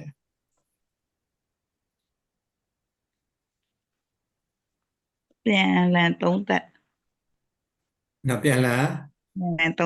ပြန်လည်သုံးသပ်တာနော် ပြန်လာသုံးတက်တာကတော့ review ပေါ့နော် peer လို့ပါတဲ့အတွက်ကြောင့်မလို့သူကဘယ်သူတွေကပြန်လာသုံးတက်မှာလဲ တန်းတူ ဟုတ်တယ်ဒန်းတူရီလို့ပညာရှင်တွေနော် တန်းတူ ဒန်းတူရီလို့သတ်မှတ်ထားတာပေါ့နော်ဒန်းတူရီလို့သတ်မှတ်တာဘာလို့ဒန်းတူရီလို့သတ်မှတ်လဲဆိုတော့စောစောကျွန်တော်ပြောသလိုပေါ့နော်စာတမ်းတင်တဲ့ပညာရှင်တွေကိုသူကလေးစားသမှုပေါ့နော်စာတမ်းရှင်တဲ့ပညာရှင်တွေကိုလေးစားသမှုအနေနဲ့အပေါ်စီကနေ review လုပ်တာမဟုတ်ဘူးเนาะသူကဒန်းတူ level အနေနဲ့သူက review လုပ်တာเนาะ review လုပ်တာနော် peer review ဘယ်နှမျိုးရှိလဲ 3 မျိုးရှိပါတယ်ဆရာ 3 မျိုးပါဆရာ 4 မျိုးပါ 4 မျိုး 4 မျိုး 4 မျိုးပါ 4 မျိုး single blind blind တော့ဒါပြီးတော့ double blind တော့ open review တော့ နော်4 မျိုးရှိပါတယ်နော်4မျိုးမှာ single blind double blind open နောက်တစ်ခါ review post publication review အရေးကြီးဆုံးကတော့စာတမ်းဖတ်ပွဲတစ်ခုမှာဘာအရေးကြီးဆုံးလဲ ရည်ရွယ်ချက် title research abstract စာတမ်းဖတ်ပွဲတစ် ရည် ခု ရွယ်ချက်ပါဝင်သူကျင်းပမဲ့ပုံစံနဲ့အချိန်သတ်မှတ်ချက် ဟုတ်တယ်နော်ရည်ရွယ်ချက်ဘာရည်ရွယ်ချက်နဲ့လုပ်မှာလဲနော်ဘယ်သူတွေလာမှာလဲနော်ဘယ်သူတွေနားထောင်မှာလဲနော် ကျင်းပတဲ့ပုံစံ နော်အချိန်ကသက်ချက်ကဘယ်လိုရှိသလဲနော်ဘယ်လိုပုံစံနဲ့ကျင်းပမှာဘယ်လိုပုံစံနဲ့ဆိုတာကစောစောကကျွန်တော်ပြောခဲ့တဲ့နော် paper reading သီးသန့်လုပ်မှာလား seminar လုံးမှာ ဒါမှမဟုတ်လည်း seminar ပုံစံမျိုးနဲ့လုပ်မှာလားနော်ဒါမှမဟုတ်လည်း symposium ပုံစံနဲ့လုပ်မှာလားဒါမှမဟုတ်လည်း conference ကြီးလုပ်မှာ ဟုတ် နော် conference ဆိုရင်တော့ဒါကနော်အင်မတန်ကြီးကျယ်သွားပြီပေါ့နော်တက္ကသိုလ်အဆင့်လောက်မှနော် conference လုပ်နိုင်မဲ့အနေအထားရှိတယ်နော်ဒါဌာနလည်းရှိနိုင်ပါတယ်နော်ဌာနအနေနဲ့လည်းနော်ဒါ conference လုပ်နိုင်ပါတယ်နော်လုပ်နိုင်ပါတယ်အဲ့တော့ဆွေးနွေးချင်တာကနော်ဘာရွေးခြင်းတဲ့ဘယ်သူတွေကိုဘယ်လိုပုံစံသုံးပြီးတော့ဘယ်လိုစာတမ်းဖတ်ပွဲကျင်းပမလဲနော်အချိန်ဘယ်လောက်သတ်မှတ်မလဲနော်ဒီမှာဥပမာအနေနဲ့ကျွန်တော်ပါရဂူစာတမ်းဖတ်ပွဲလို့နော်ဥပမာထားတယ်ပေါ့နော်ဒါနည်းနည်းစဉ်းစားလို့ရအောင်ဆိုပါစို့ဒီပါရဂူစာတမ်းဖတ်ပွဲတစ်ခုကိုဘယ်လိုရည်ရွယ်ချက်နဲ့နော်ဘယ်သူတွေဟိုဖိတ်ခေါ်ပြီးတော့ဘယ်သူတွေပါပြီးတော့ဘယ်လိုပုံစံနဲ့ကျင်းပမလဲနော်ကျင်းပတဲ့အခါမှာနော်အရေးကြီးတဲ့အချက်တစ်ခုကအချိန်ဘယ်လောက်သုံးမလဲ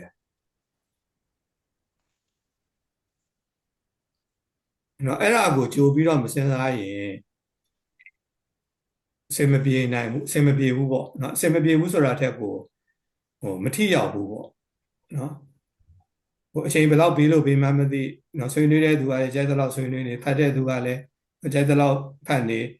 နော်လူတွေကလည်းအများကြီးစောင့်တဲ့လူကစောင့်မဖတ်သေးတဲ့လူကမဖတ်နောက်စောဖတ်ရတဲ့လူကအချိန်တွေယူပြီးအများကြီးသုံးနောက်ဖတ်ရတဲ့လူကနောက်ဆုံးမှအချိန်မရှိတော့ကမန်းကတန်းနဲ့ဖတ်ပြီးတော့ပြီးသွားရောနော်အဲ့ဒီလိုမဖြစ်ရအောင်နော်စနစ်တကျကျင်းပဖို့အတွက်နော်ဘယ်လိုရည်ရွယ်ချက်ထားပြီးတော့ဘယ်လိုပုံစံကိုဘယ်လိုအချိန်တွေဘယ်လိုသတ်မှတ်မလဲ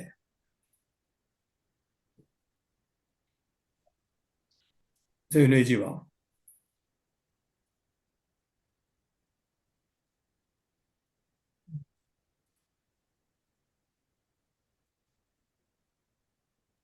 ကြာစောစောကပြောရတဲ့အထဲမှာနိုင်ကွက်45မိနစ်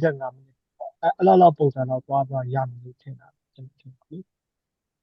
အဲ့တော့များသောအားဖြင့် symposium မှာလည်း များသောအားဖြင့်ကျင့်သုံးတာတော့ seminar နဲ့ paper reading ပဲပေါ့နော် paper reading နဲ့ seminar ကသူကအချိန်အများဆုံးပေးတာပေါ့ဒါအချိန်အများဆုံးပေးလေးရှိတာပေါ့45မိနစ်တော့1နာရီနော်ဒီ present လုပ်တဲ့အချိန်ကိုများများပေးလေးရှိတာဆိုတော့ paper reading ကြတော့သူကဖတ်တဲ့သူကိုအချိန်ပို့ပေးတယ် seminar ကြတော့ဒါ